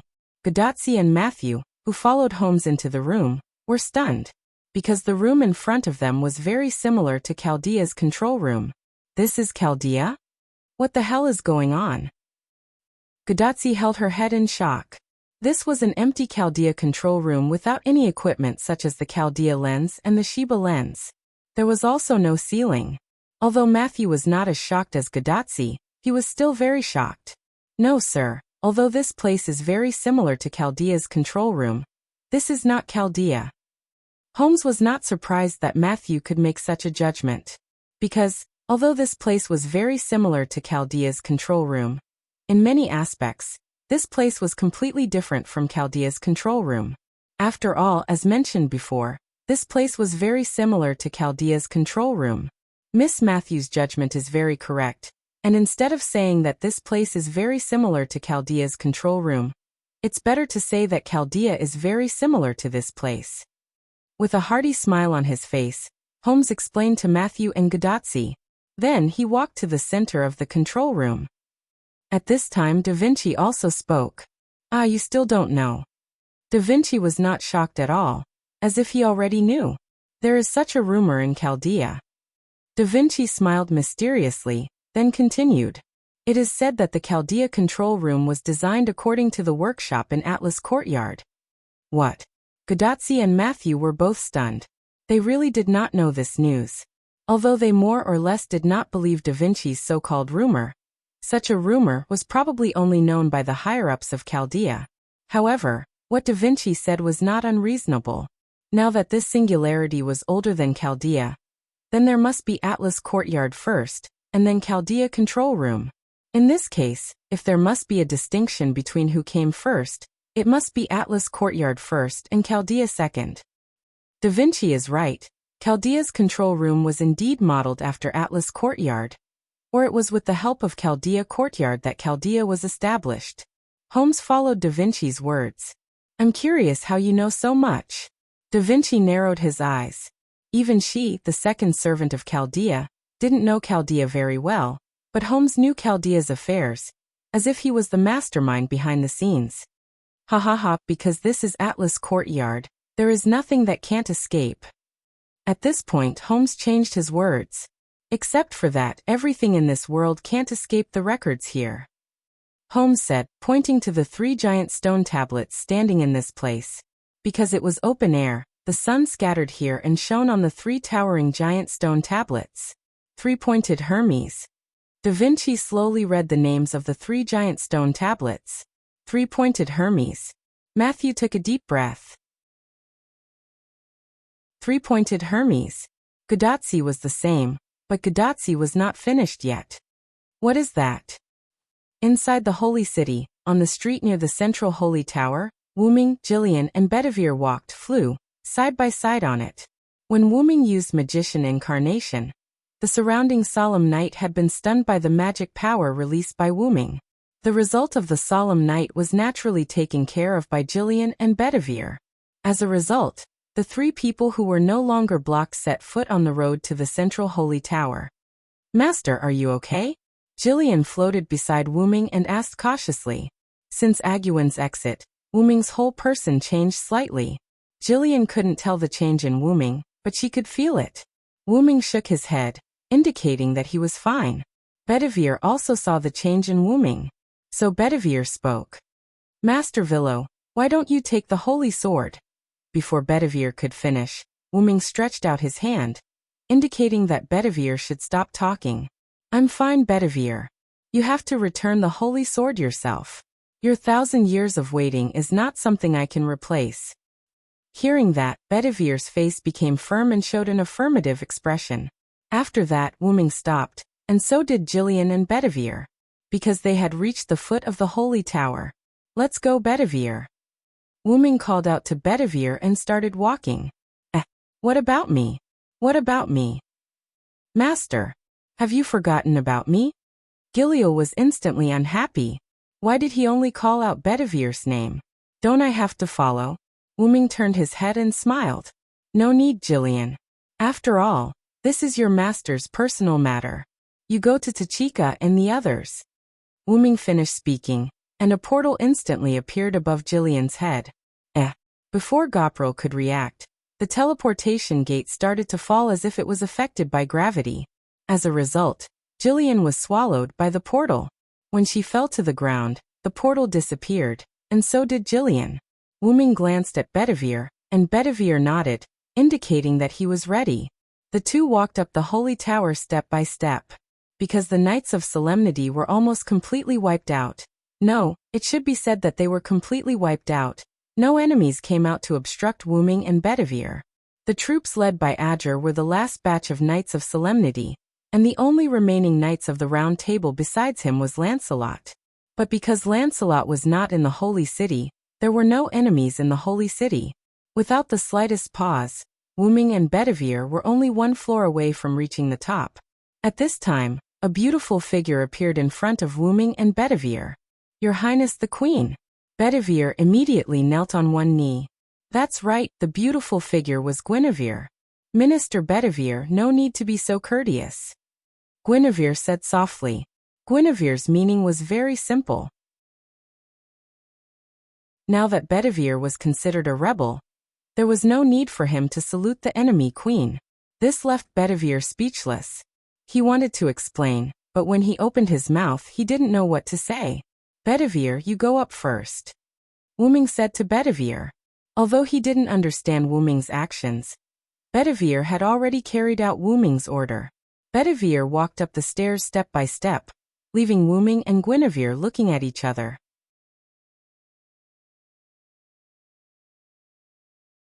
Chapter 791. From the looks of it, you should know already. Guinevere crossed his arms and walked down the stairs to Wuming. Guinevere was talking about Artoria. Aguin gave me a hint. Wuming nodded. Then Wuming showed a helpless smile. By the way, did you know from the beginning? Guinevere shook his head. After you came to the holy city and left, the king talked to me a lot. I only knew then. Guinevere extended his hands. Although Wuming was wearing armor, Guinevere didn't wear a helmet, so Guinevere touched Wuming's cheek. Wuming didn't reject Guinevere's overdone action as he enjoyed Guinevere's touch. As expected, I can't win against the king no matter what I do.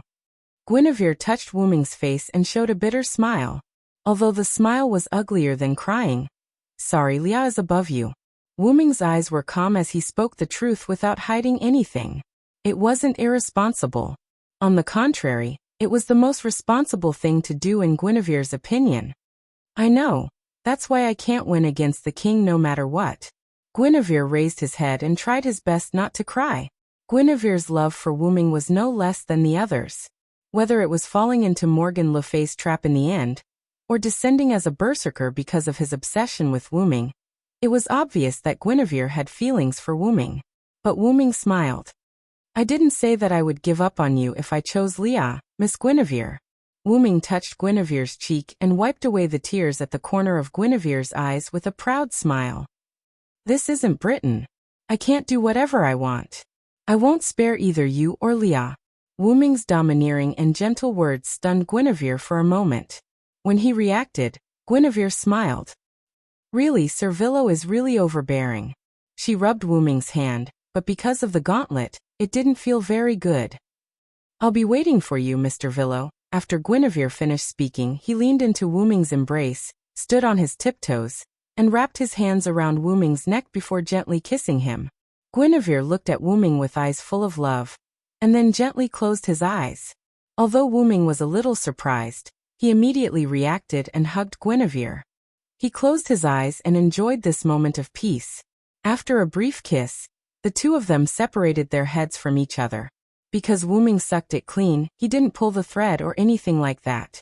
Cough cough. Humph, really, Servillo, I didn't expect you to be so skilled. Guinevere's cheeks were slightly red as he lay in Wuming's embrace with love in his eyes. Wuming was not a newbie, but Guinevere's movements were still immature, but he was still quite skilled. I've practiced before, but what's wrong with you? Wuming deliberately pretended to be angry. This time, Guinevere was truly frightened. Servillo, I didn't practice with anyone else. It's just that sometimes when I look in the mirror. Guinevere covered his mouth and blushed. It's just a joke. I'll say it again, I'll always believe you. Wuming patted Guinevere's head and apologized. Although it was just a joke, Wuming was quite proud that he got Guinevere to talk. Servillo, you're so. Guinevere lowered his head. But it was time to end this. When he looked up again, Guinevere's cheeks were still blushing. Servillo, this is the kiss I promised you. I'll always be waiting for you. Aha, it's a promise. In front of the three-pointed Hermes in the Atlas courtyard. Holmes explained a lot, but Godotzi didn't understand the three-pointed Hermes at all. After all, Godotzi's magic theory wasn't enough. So Holmes gave a rather simple explanation of Goo Goo. In the end, Da Vinci summarized it with one sentence. Simply put, it's a world-class encyclopedia that answers all questions. I see, it's a bit like the internet on a computer. Godotzi clenched her left fist and punched her right hand. Senior's analogy is very apt. Matthew said awkwardly. As long as you understand. Holmes took a puff from his pipe and smiled. Just like a detective, There were many mysterious events that couldn't be understood. But those weren't important. As long as there were completely reliable clues and logical reasoning, the famous detective could find the murderer. It was as simple as 1 + 1 is equal to 2, although sometimes it was equal to 3. Ahem, all in all, as long as you understand. While I was in the Atlas courtyard, I used this 3-pointed Hermes to search for a lot of information about human combustion. Holmes turned his back to Gadotsi and the others. So, Mr. Holmes, did you solve the mystery? Miss Matthew, who was a fan of Holmes, was very excited. Ahem, that's not the point. Holmes tilted his head and looked at Matthew. I can't believe Roman. What? There's something wrong with Dr. Roman? Gadotsi repeated Holmes' words in shock. But why? Matthew was also puzzled by Holmes' words. No one was surprised that Holmes knew about Roman. After all, this was the Atlas courtyard. Holmes could even collect information about Gadotsi, Matthew, and Da Vinci. It was impossible that Roman, the head of a normal Chaldea medical institution, couldn't collect information about him. According to my investigation, in the Holy Grail War in 2004, Marispilia Nymphia was also involved. Holmes' voice came. Nymphia. This surname, could it be? Gadotsi was stunned.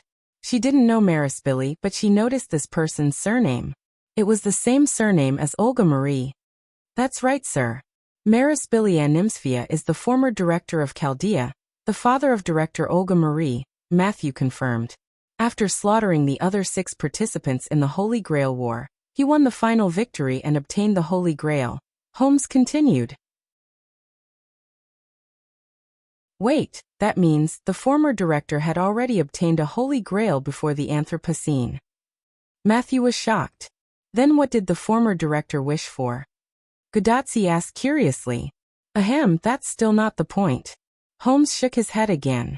The point is, in that war, Marispili also fought with an assistant, and this assistant was specially promoted to Chaldea the next year, and became the head of the medical institution in Chaldea at the age of 22.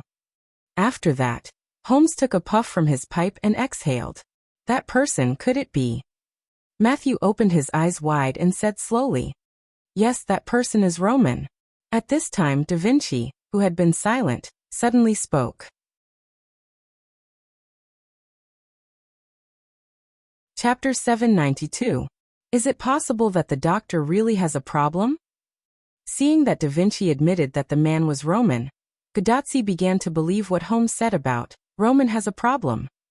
Matthew's eyes also showed shock and doubt. After all the blame was directed at Dr. Roman. No, Holmes' reasoning is completely wrong.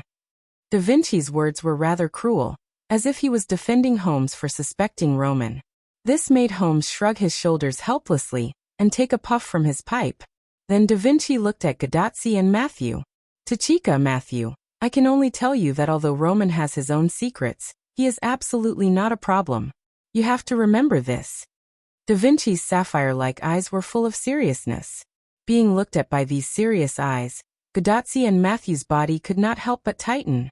Immediately, Gadotsi immediately reacted. Yes. Da Vinci. I'll remember it. Gadotsi stood up straight and answered Leonardo da Vinci seriously. I also remember, Da Vinci. I'm sorry that we have doubts about Dr. Roman. Matthew was quite guilty, and his small head could not help but lower. Don't feel guilty, Matthew. All of this is related to Holmes' reasoning error. If you want to blame someone, blame him. Da Vinci said the most terrible words with the most beautiful face. Ha ha ha, I really appreciate that. For Da Vinci's joke, Holmes was also very cooperative. Of course he did not care. With Da Vinci's guarantee, then I will temporarily put Dr. Roman on the alibi list. After all, with the 3-pointed Hermes, Holmes also knew that as one of the first servants to appear in Chaldea, Da Vinci was a founding father-level figure. Since there was Da Vinci's guarantee, it was not impossible to believe Roman for the time being. However, Roman was still under Holmes' suspicion. After all, Holmes had said for now. All right. Gadotsi suddenly shouted. Mr. Holmes, can this 3-pointed Hermes help us find the location of the Sun King? Gadotsi suddenly had an idea. After all, their purpose in coming to the desert this time was not to look for the Atras Academy, but to conquer the Sun King. After all, Sherlock Holmes had said that apart from a certain existence that could not be recorded by the three-pointed Hermes, everything in this world was recorded by the three-pointed Hermes. In that case, it should be possible to get Holmes to help find out where the Sun King was. Don't worry about that. Someone will take you to the Sun King later. Holmes laughed heartily. Will someone take us there? Guernsey didn't understand. She couldn't imagine who would take them to the Sun King. Well, it's time for you to go. Holmes didn't continue to explain to Guernsey and started to drive them away. Mr. Holmes, are you not going to come with us? Matthew opened his big eyes and looked puzzled. According to the past practice, new friendly servants should act together with them. I won't. I still have some things to do here. Holmes refused. Since Holmes said so, Guernsey and others couldn't say anything more. After looking at Da Vinci, who nodded in agreement, Guernsey, Matthew, and Da Vinci left and returned to the entrance of Atra's Academy. After Guernsey and others left, Holmes took a puff from his pipe and puffed out the smoke in his mouth. So let's start a new round of reasoning, my friend. Holmes turned his head, and a silver-white figure was reflected in Holmes' retina. In the central tower of the Holy City, Wyrm didn't delay at all. After saying goodbye to Guinevere, he went to the highest floor. What was reflected in Wyrm's eyes was Bedivere, who was kneeling on one knee as if he was offering something. With a satisfied expression, his body turned into debris and was blown away by the wind from afar. And in front of the broken Bedivere, there was no doubt that the fully armed Lion King, Artoria Pendragon. Although Wyrm wasn't very clear about what Bedivere did during the time when he didn't come up, he could guess it even if he guessed. Return the Holy Sword. Only by returning the Holy Sword, Bedivere, who had lost his obsession, would his body, which had lived for thousands of years, collapse. After all, the human body will undoubtedly turn into dust after thousands of years. But in this way, after returning the Holy Sword, Artoria's holy spear should also disappear. Anyway, Wyrm didn't see the holy spear in Artoria's hand. Villo, no, I should call you Wyrm, right? Artoria, who was fully armed and whose face couldn't be seen, said while disarming her armor. She was still wearing the revealing blue tights and a small red cloak on the collar. But the point was that Artoria's eyes, which were originally shining, had lost its light. It wasn't the so-called highlight, but it felt different. The original Lion King Artoria was like a goddess, but now, Artoria's goddess aura had basically completely disappeared. Instead, she was more like a king who understood people's hearts. Well, she understood people's hearts in all aspects. Leah, I'm sorry. For Artoria to be able to say Wyrm's name, Wyrm wasn't surprised at all. Although it was a long time ago, Wyrm still remembered that Wyrm once told Artoria his name. Artoria didn't react to Wyrm's apology.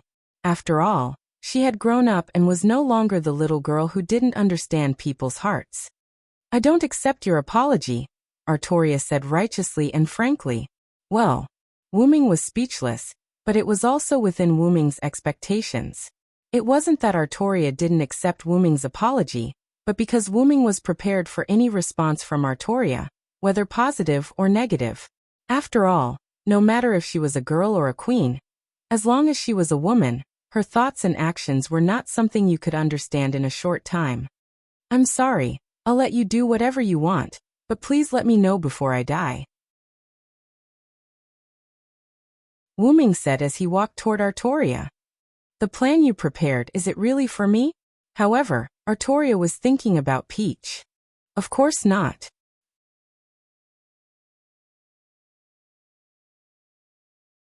Chapter 793. Wyrm didn't know what to say for a while. I'm doing this for the sake of the humans.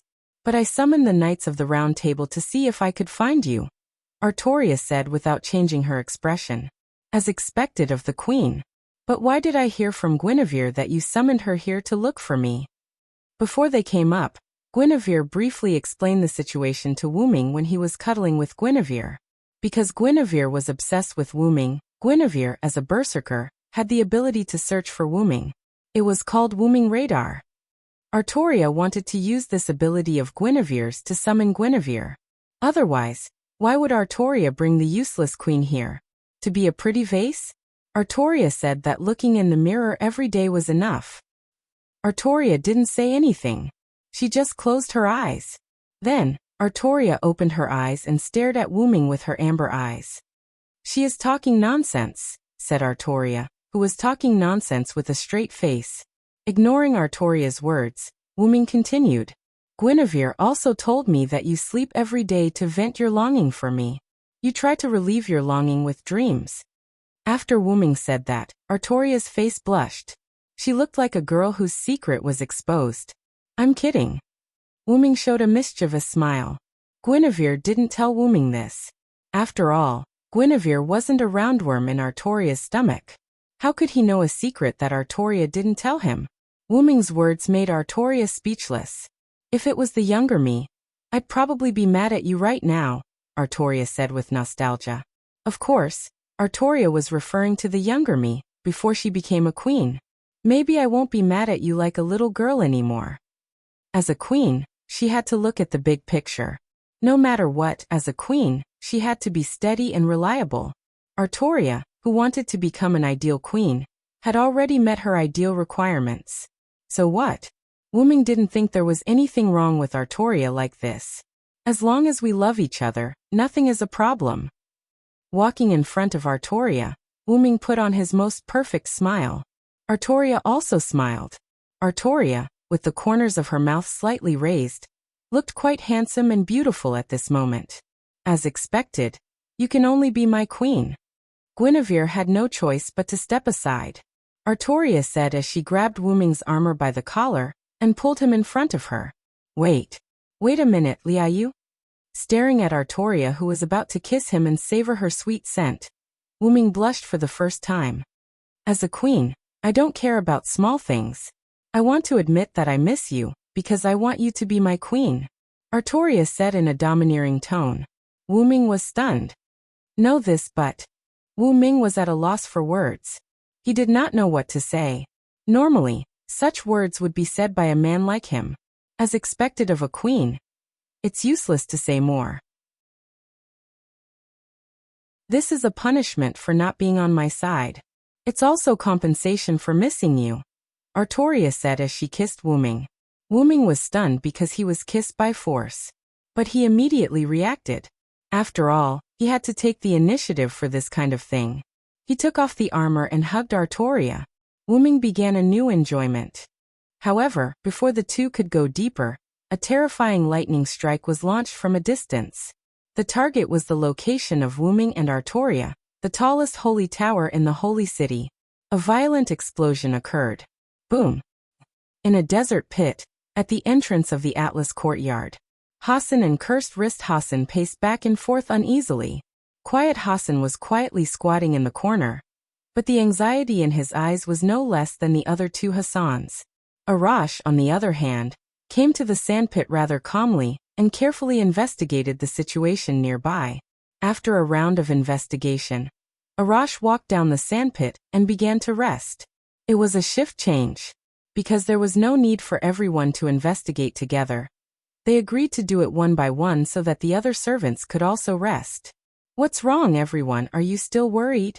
Arash saw the look on Hassan's faces and said in a cheerful tone, trying to pull everyone out of their depression. Well, after all, that Holmes is very suspicious.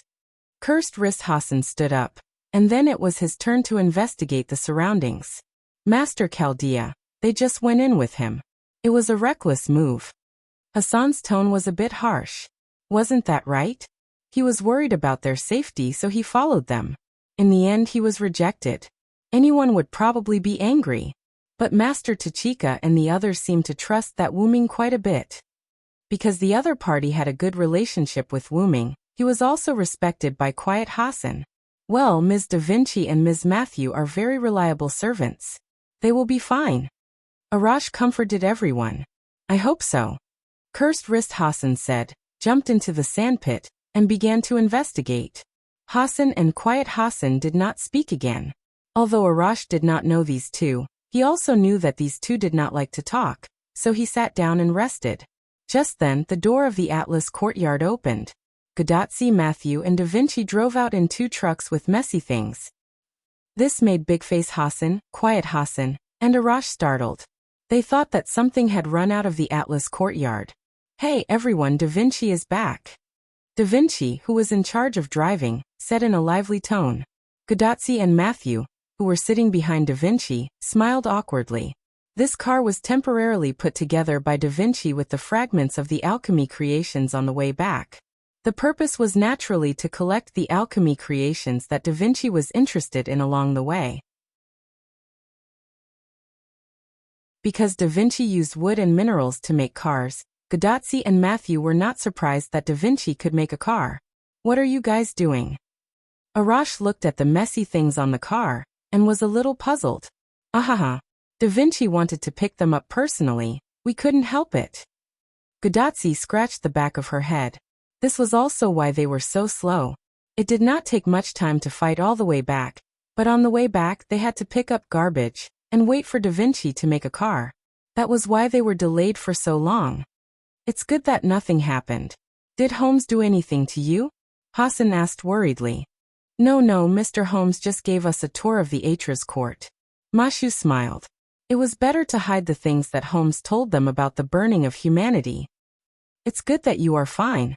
Quiet Hassan nodded. At this time, cursed wrist Hassan suddenly rushed down. "Not good. We are surrounded."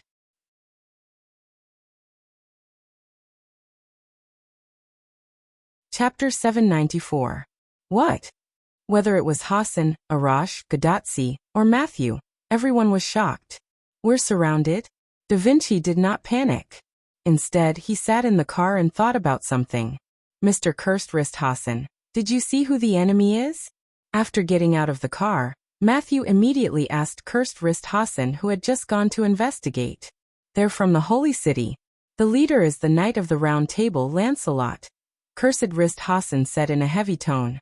Hassan had dealt with the Knights of the Round Table for a long time, and naturally knew them. However, it was because of this that Cursed Wrist Hassan's tone was heavy.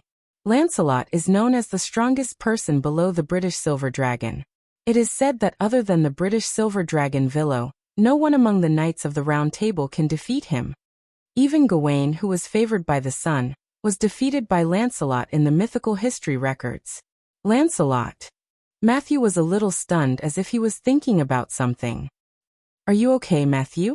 Gadotsi, who got out of the car with Matthew, held Matthew's hand and asked with concern. "I'm fine, Senior. After all, that Knight Lancelot is Mr. Galahad's father. I'm about to face Mr. Lancelot.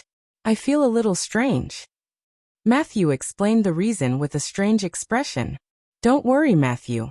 Even if your father comes, I'll be by your side to support you." Gadotsi thought that Matthew, who was affected by the Galahad spiritual base, was afraid of facing his father. Hence she encouraged Matthew. However, Matthew looked embarrassed. "No, Senior. How should I put it? I don't know why, but I just want to go out and teach Mr. Lancelot a lesson." Matthew's eyes turned cold. So it's not that you're afraid of being close to your father." This time it was Gadotsi's turn to be embarrassed. All right. Tachika and Matthew, both of you calm down. It's not certain whether we'll fight or not." Da Vinci made a sound and signaled Gadotsi and Matthew to calm down first. Gadotsi and Matthew subconsciously repeated, "It's not certain whether we'll fight or not." "Ms. Da Vinci, why would you say that?" Cursed Wrist Hassan walked up to Da Vinci and wanted to ask. He did not think that the Knights of the Round Table would let Hassan go. Nor did he think that the Knights of the Round Table would let Chaldea go. Although the phrase "there are no eternal enemies, only eternal benefits" was well said, there was no benefit between them. The other party wanted to kill them all. And Chaldea's men had to protect the people that the other party wanted to kill. Therefore, to them, who had already become enemies and had no benefits, there was no need for them to reconcile. Not to mention that the other party was a Knight of the Round Table who obeyed the Lion King's every command, so it was even more impossible for them to negotiate. Well, after all, we can't run away, right? Da Vinci got off the car and came to the ground. He patted his car. Although we can also rely on this car to try to rush out, the possibility of it being destroyed halfway is quite high. After walking to the back of the crowd, Da Vinci turned around. So let's see what the other party's intentions are. Gudatsi and Matthew were the first to nod. After all, there was no other way. Cursed Wrist Hassan, Hundred Face Hassan, and Tranquil Hassan looked at each other, and then nodded after getting the consent of the other two. In that case, let me be the vanguard. After all, someone had to make contact with the other party first to determine the other party's intentions. Otherwise, if everyone went to talk to the other party together, and the other party was hostile, they would be walking right into a trap. Without waiting for Gudatsi and the others to agree, Arash jumped into the sandpit with a big stride. Mr. Arash. Matthew called out instinctively, but Arash had already left. Don't worry, Sir Matthew. Arash is not a weak existence. Cursed Wrist Hassan comforted him. After all, he was a great hero who tore the land apart. Let's go, everyone. Let's follow and take a look, Da Vinci suggested. After all, they had to cover for Arash. On the ground at the edge of the sandpit, Gudatsi and the others were half-squatting here, looking at Arash, who was in front of Lancelot's team. Arash, who was close to Lancelot's team, was not attacked by Lancelot. On the contrary, Lancelot seemed to be on the same side. Anyway, facing the vigilant Arash, Lancelot looked like he had a headache. Gudatsi and Matthew were confused. Is Lancelot really going to reconcile with us? Gudatsi said instinctively. I hope so. Whether it was on behalf of Galahad or as Matthew himself, Matthew hoped that Lancelot could stand on their side. Emotionally, Lancelot was Galahad's father, and Matthew did not want her and Lancelot to oppose each other. Logically, Lancelot was a powerful knight of the Round Table, and a very reliable helper. Lancelot said something to Arash, and in the end, Lancelot had his team stay where they were. He kept a distance from Arash and followed Arash to the sandpit. It seemed that Lancelot was going to fight alone. When Lancelot approached, Cursed Wrist Hassan, Redeemer Hassan, and Tranquil Hassan immediately rushed out and surrounded Lancelot in a triangular formation. Hassan, huh? Please don't do anything. Please believe me. I'm on your side, Lancelot said calmly, as if it was a matter of course. You have no reason to be on our side, Cursed Wrist Hassan said vigilantly with a dagger in his hand. Looking at how vigilant Hassan was, and then looking at Gudatsi, Matthew, and Da Vinci at the edge of the sandpit, Lancelot lowered his head subconsciously. In fact, it was because Lancelot saw Matthew and panicked for a moment. Matthew, Gudatsi, and Da Vinci walked over and asked Lancelot. Mr. Lancelot, do you have any evidence to prove that you're on our side? Matthew looked impartial.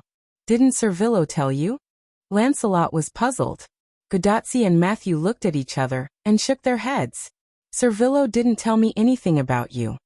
Matthew's heartless words hurt Lancelot a little, but as a father, he had to be strong. Actually, Servillo came to me before, and I had already betrayed him, Lancelot explained. Then why did you lead your troops to attack my village? Cursed Wrist Hassan questioned. The dagger in his hand reflected the light of the sun, and it was chilling.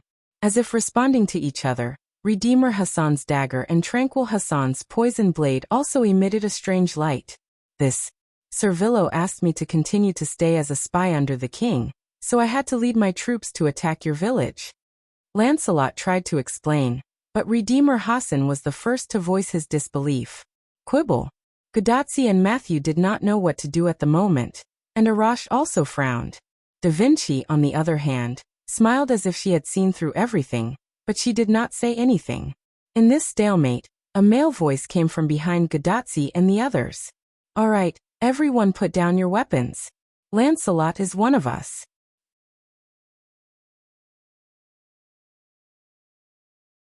Chapter 795. Assassin, Senior Villo? Servillo. The first to react were Gudatsi, Matthew, and Quiet Hassan. Everyone looked behind them, and the newcomer was indeed Wyrm. Jumping from the sandpit to the ground, Wyrm patted the dust on his sleeves. Cursed Wrist, 100 Faces, put down your weapons. Lancelot is telling the truth. When he met me, I turned him into a traitor. The reason why he only called out Cursed Wrist Hassan and 100 Faces Hassan was that Quiet Hassan had already put down his weapon when Wyrm spoke for the first time. I'm so obedient. Cursed Wrist Hassan hesitated for a moment, then went into an attacking stance. However, Hundred Faces Hassan aimed his weapon at Wu Ming. Maybe Lancelot found someone to impersonate you to confuse us. As soon as Hundred Faces Hassan said that, Gadotsi, who originally wanted to throw herself into Wu Ming's arms, stopped. Quiet Hassan, who was standing beside Wu Ming at some point, also became slightly vigilant. Indeed, what Hundred Faces Hassan said was possible. After all, the timing of Wu Ming's appearance was too coincidental. In the face of Hundred Faces Hassan's suspicion, Wu Ming naturally had a way to prove himself. Wu Ming waved his hand, and in an instant, a strange black-purple portal opened above his head. The portal instantly freefall and swallowed Hundred Faces Hassan at an extremely fast speed. Then, another portal opened above the sandpit. In an instant, a black object fell out of this portal.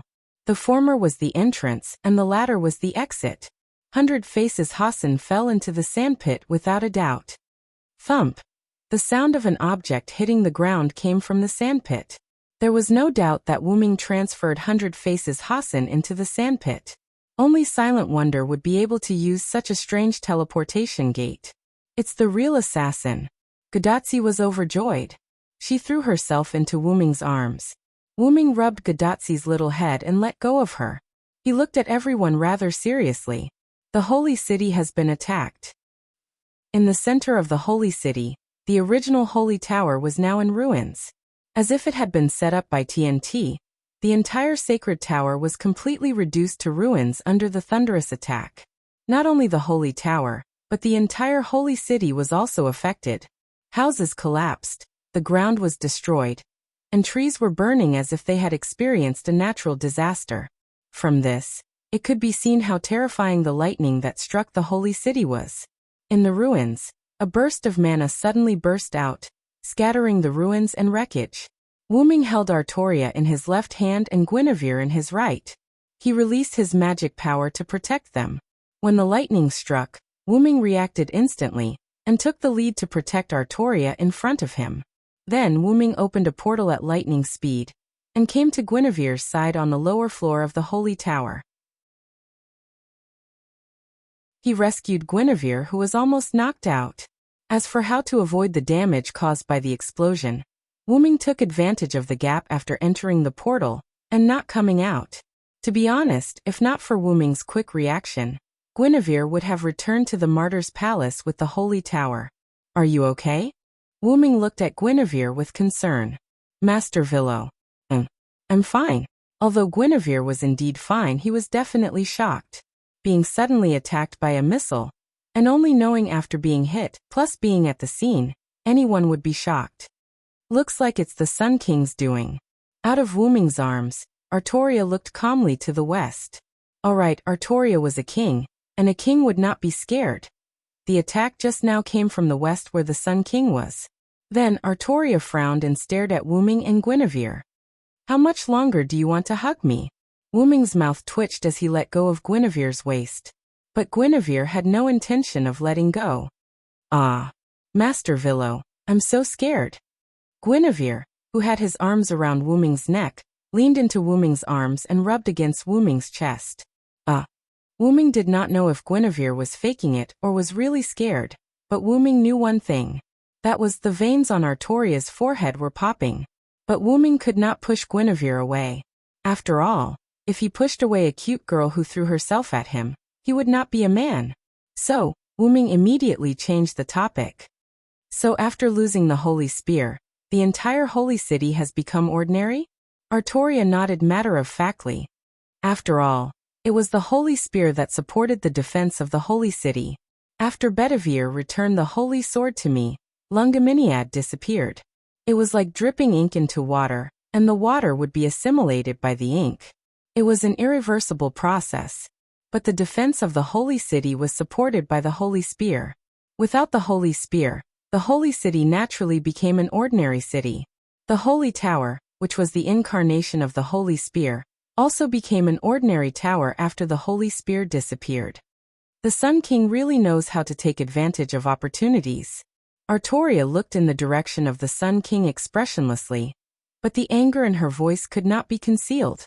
Anyone would be angry if they were hit while they were down. He might not be the Sun King anymore, Wu Ming suddenly said. What do you mean? Artoria turned her head and looked at Wuming expressionlessly. Then, Wuming told Artoria his deduction. After thinking for a few seconds, Artoria nodded. That is indeed a possibility. No wonder the Sun King put aside his pride to cooperate with me. Then, Artoria reached out her hand and grasped the air.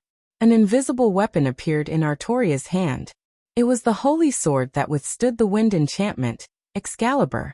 How dare you trick me? Even without the holy spear, the dignity of the Lion King cannot be violated. Artoria glanced at Guinevere, who was still lying in Wuming's arms, and said to Wuming, "You should be able to use the teleportation ability that I don't know about, right?" Hearing Artoria's words, Wuming understood what she meant. Of course. Wuming gave Artoria a reliable smile. My plan is ruined, but we must continue to save people. Therefore, the person who possessed the Sun King must be dealt with. Logically speaking, after Artoria's holy spear disappeared, the singularity without the support of the Holy Grail and Holy Spear should have begun to repair itself. However, it did not. Without a doubt, this was the work of the Sun King. As you wish, my king. Of course, Artoria's proactive explanation might also be a bit arrogant. However, Artoria sprayed it all over Wuming's face. Then why are you still hugging my queen? Let's go. Looking at the angry Artoria and the unhappy Guinevere in his arms, Wuming smiled awkwardly. Well, there was also a bit of jealousy.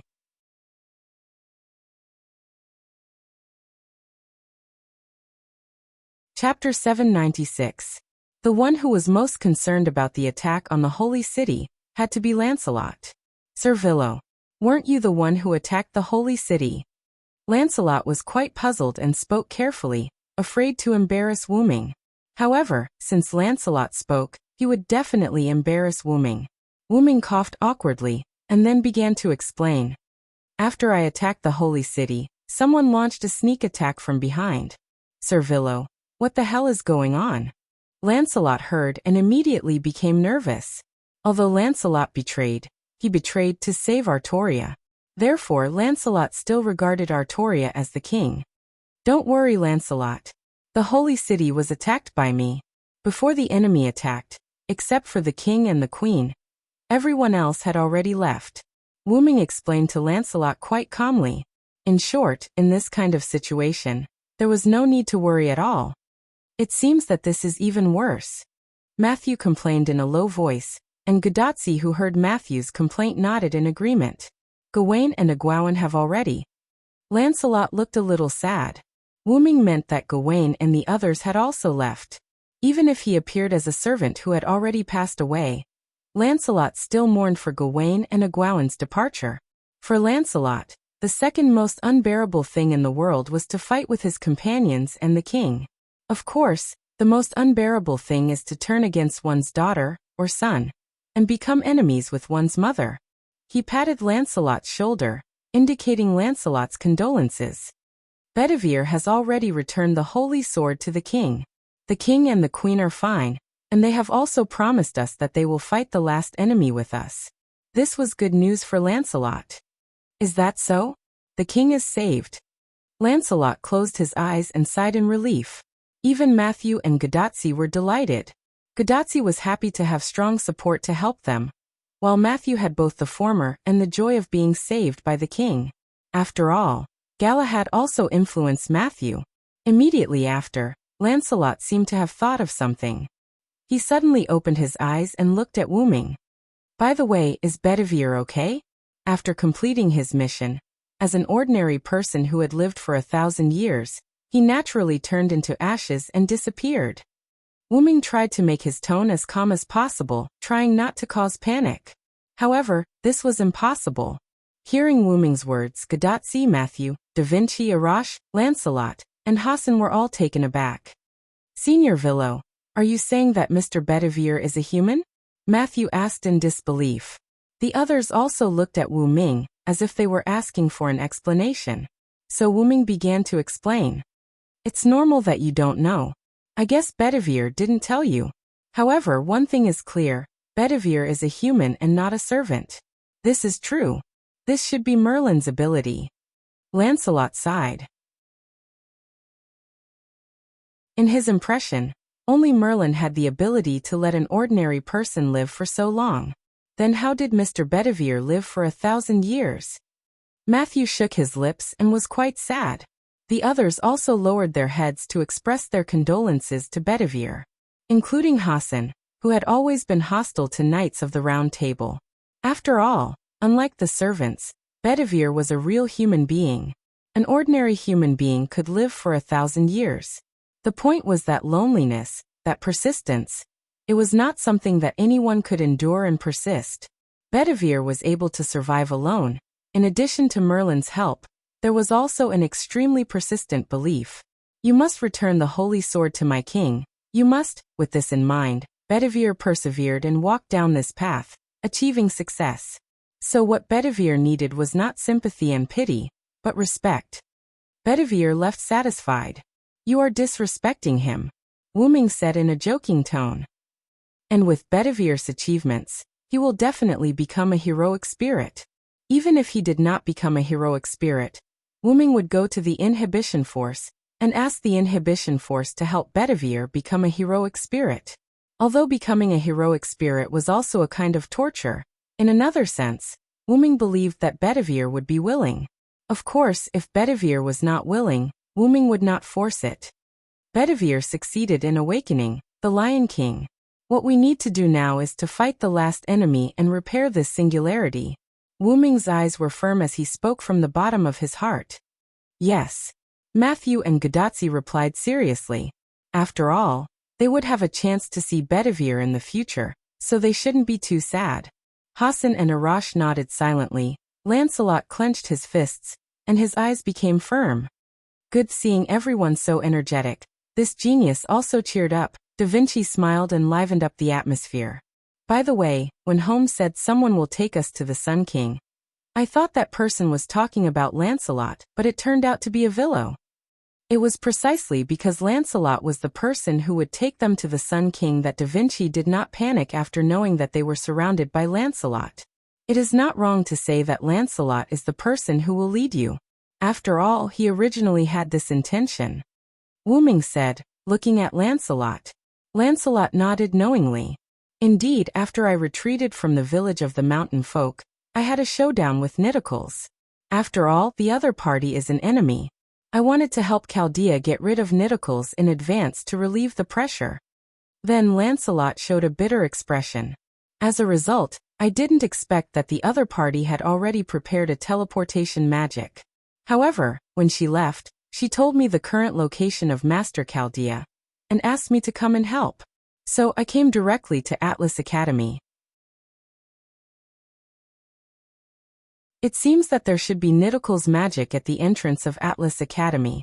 The magic she set up is likely to be a kamikaze magic, and it is quite hidden, Da Vinci said thoughtfully. It was precisely because it was a kamikaze magic that Da Vinci did not discover Nidicles magic in his negligence. As for Nidicles knowing about Atlas Academy, after all, Atlas Academy was in the Egyptian desert.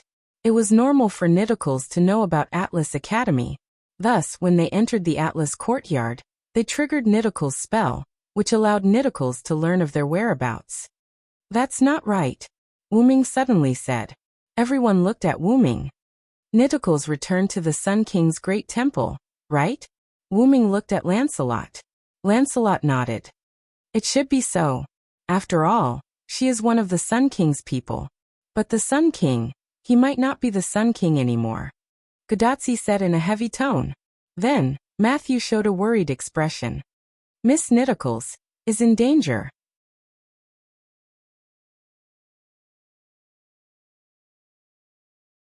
Chapter 797.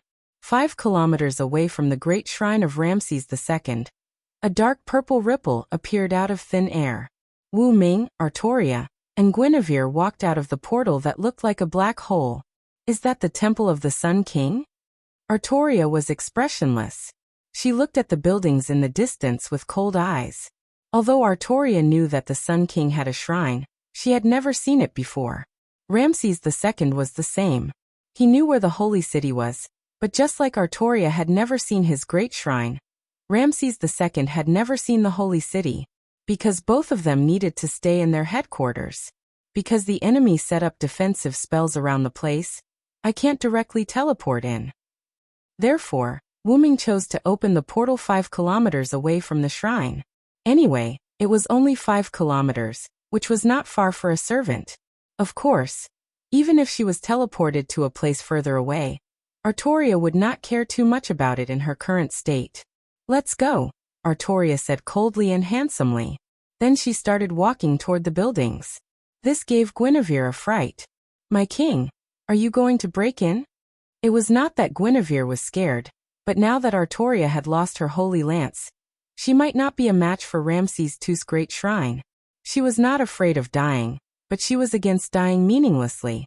However, Guinevere's real thoughts were, I want to stay with Servillo for a while more. As a pillow person, Artoria naturally knew what Guinevere was thinking. Artoria was already quite unhappy with Guinevere's behavior, and now she was even more unhappy. You can go back to the holy city. My king, you want me to go back to the holy city that has become a ruin? What if something bad happens to me? Guinevere covered his face and cried while taking the initiative to lie in Wuming's arms. Artoria did not say anything, but the bulging veins on her forehead made Wuming, who was holding Guinevere, gulp nervously. Artoria knew that Guinevere was not as weak as he looked. After all, he was a berserker, wasn't he? Wuming, who felt that the atmosphere was not right, quickly changed the topic. Actually, if we could open a portal in the Great Shrine, we wouldn't have to enter the danger zone at all. That was because they would be able to unleash their precious artifacts at the teleportation gate. Not only would they be able to attack the other party, they would also be able to ensure their own safety. So can we do it now? Artoria stared at Wuming. No. Then what's there to say? It's time to go, my knight. After giving Wuming a stern look, Artoria strode toward the temple complex. Seeing this, Wuming smiled happily. Artoria had also grown into a real queen. Actually, I have another idea. Hearing this, Artoria stopped and turned her head around. What is it?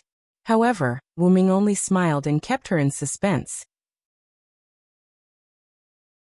In the other direction of the Great Shrine, also 5 kilometers away, the same dark purple ripple suddenly appeared. This time it was still Wuming who walked out of the portal, but the people behind him were not Artoria and Guinevere, but Gadotsi and the others who were previously in the Atlas Academy. That's the Great Shrine of the Sun King. Gadotsi pointed excitedly. This time they came to the right place. Senior Villo, is the Lion King not here?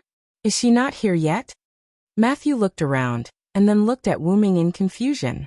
Before this, Wuming said that the Lion King was coming to help them. Therefore, Matthew thought that the Lion King should have arrived a long time ago. They are indeed here, but they are not here, they are on the other side. After explaining, Wuming looked around to make sure that everyone had come out of the portal. Then Wuming closed the portal. Now let's start attacking the Great Shrine. Is it okay to be in such a hurry? Cursed Wrist Hassan was worried. Of course, it's okay because we are not the main attackers. Wuming smiled slightly. In other words, they had enough time to prepare since they were not the main attackers. However, if they did not hurry, they might not be able to make it in time. Do you mean that the Lion King is the main attacker? Hassan instantly understood. Villo, I remember you said that after Bedivere returned the Holy Sword to the Lion King lost the Holy Spear. In that case, let me break the defense of the Great Shrine with my noble phantasm. Arash volunteered to step forward. Forget it. The previous promise was only temporary. With me around, there's no need to sacrifice your companions. Wuming smiled jokingly. Then, Wuming seemed to feel something and was stunned. Before everyone could react, Wuming snapped his fingers. The portal appeared under everyone's feet, and everyone was instantly teleported away. In the next second, everyone was in the sky. Why? It seems to be okay, Gadotsi shouted in shock, but then she realized that there seemed to be a transparent land here. This is the ground built by my spirit. Let's stay here for a while. The show is about to begin. The ground is built purely by spirit. Hassan was shocked. How strong must one's spirit be to build a ground that could withstand 8 people? It is indeed built purely by spirit. Da Vinci squatted down and studied it with interest. Da Vinci, don't mess around. If something goes wrong, we will all fall. Gadotsi swallowed her saliva. Even if it was the ground, it was transparent. Looking at this height, they would definitely become meat paste if they fell. Although Matthew was a little nervous, she was constantly adapting. Matthew even felt a little excited now. Then Matthew asked, Senior Villo, what do you mean by good show? Matthew's focus was different from others. She noticed the good show that Wu Ming mentioned. Wu Ming, who was about to answer Matthew, was stunned again, and then said, It's now. Boom. A sound like a stormy sea came from the ground to the sky where Gadotsi and the others were. Everyone looked down subconsciously. With a glance, everyone could not help but widen their eyes. It was not a stormy sea, but a real stormy sea. The water that came out of nowhere. Or rather, the torrential flood that came out of nowhere was rushing toward the grand shrine at an extremely fast speed. Not only that, several attentive people, such as Matthew, Hassan, and Arash, also noticed that it was not only the desert below them that had a flood. If one looked at the grand shrine complex as the center, they would find that the torrential flood came out of nowhere in all directions around the grand shrine. And there was only one direction of the flood, which was the grand shrine complex of Ramses II. It was so similar. God's punishment. Cursed wrist Hassan said bitterly. That was right, it was the God's punishment flood. Now the flood seemed to be controlled by God. It completely surrounded Ramses II's grand shrine. Cursed wrist Hassan now knew why Wu Ming did not let them go first. It was because this was a battle that exceeded their limits.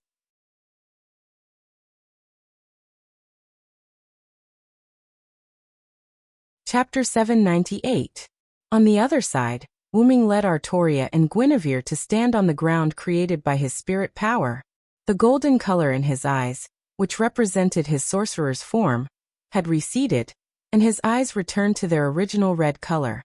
God says humans are sinful. God says the world needs to be purified. Thus, the flood is given to me. In the name of the Supreme King, I will grant the world equal relief.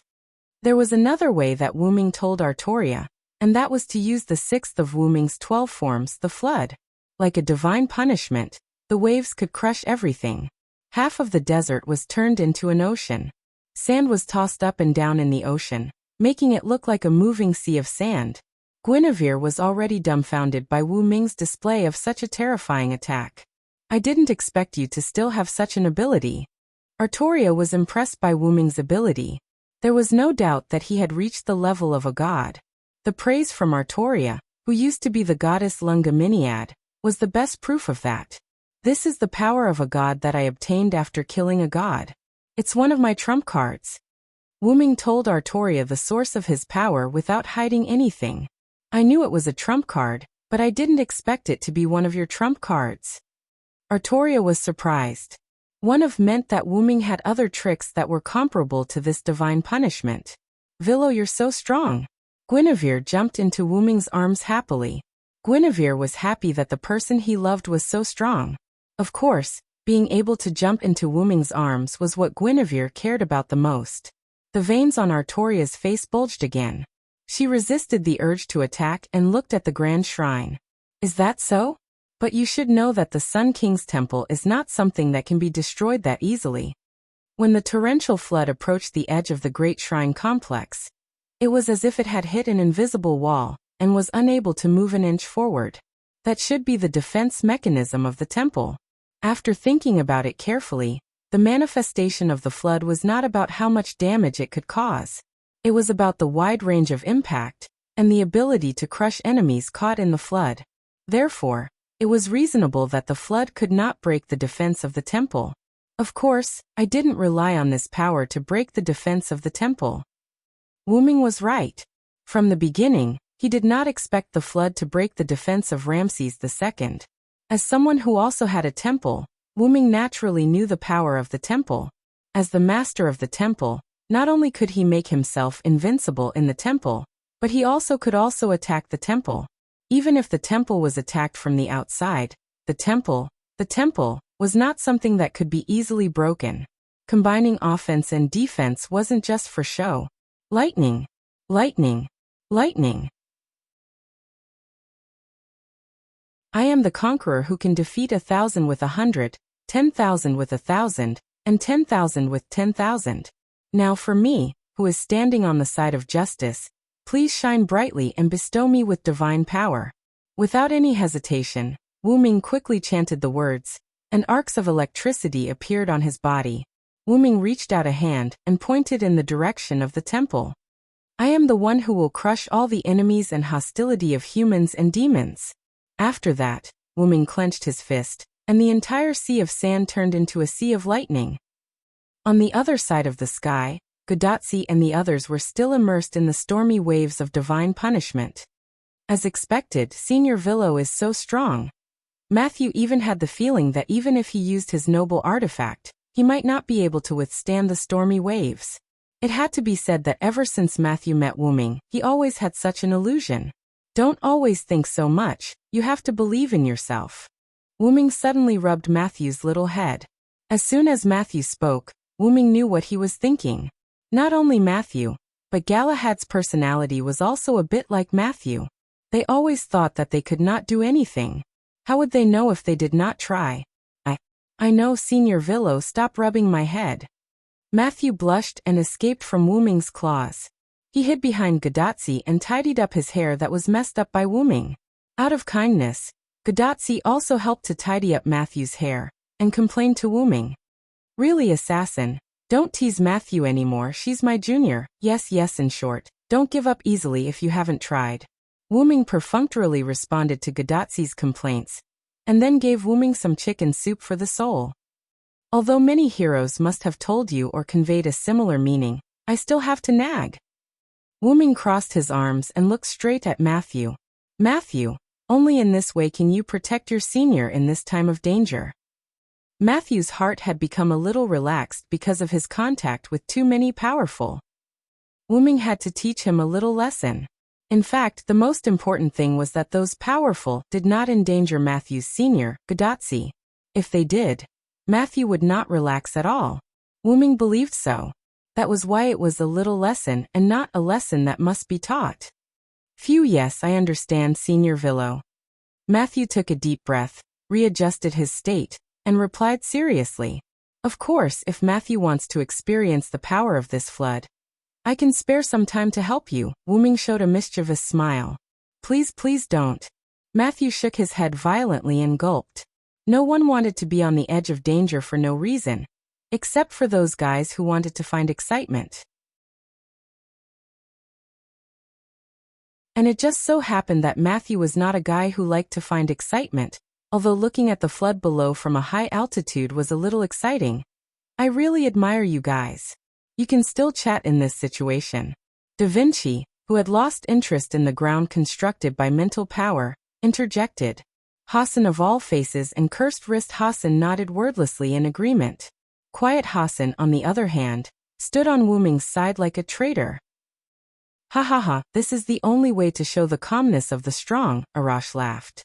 Of course, the strong he was referring to was undoubtedly Wyrm. By the way, these floods don't seem to have broken through the defense of the Great Shrine? Although Gadazi was a little careless, the flood had been going on for so long, she should have noticed the situation.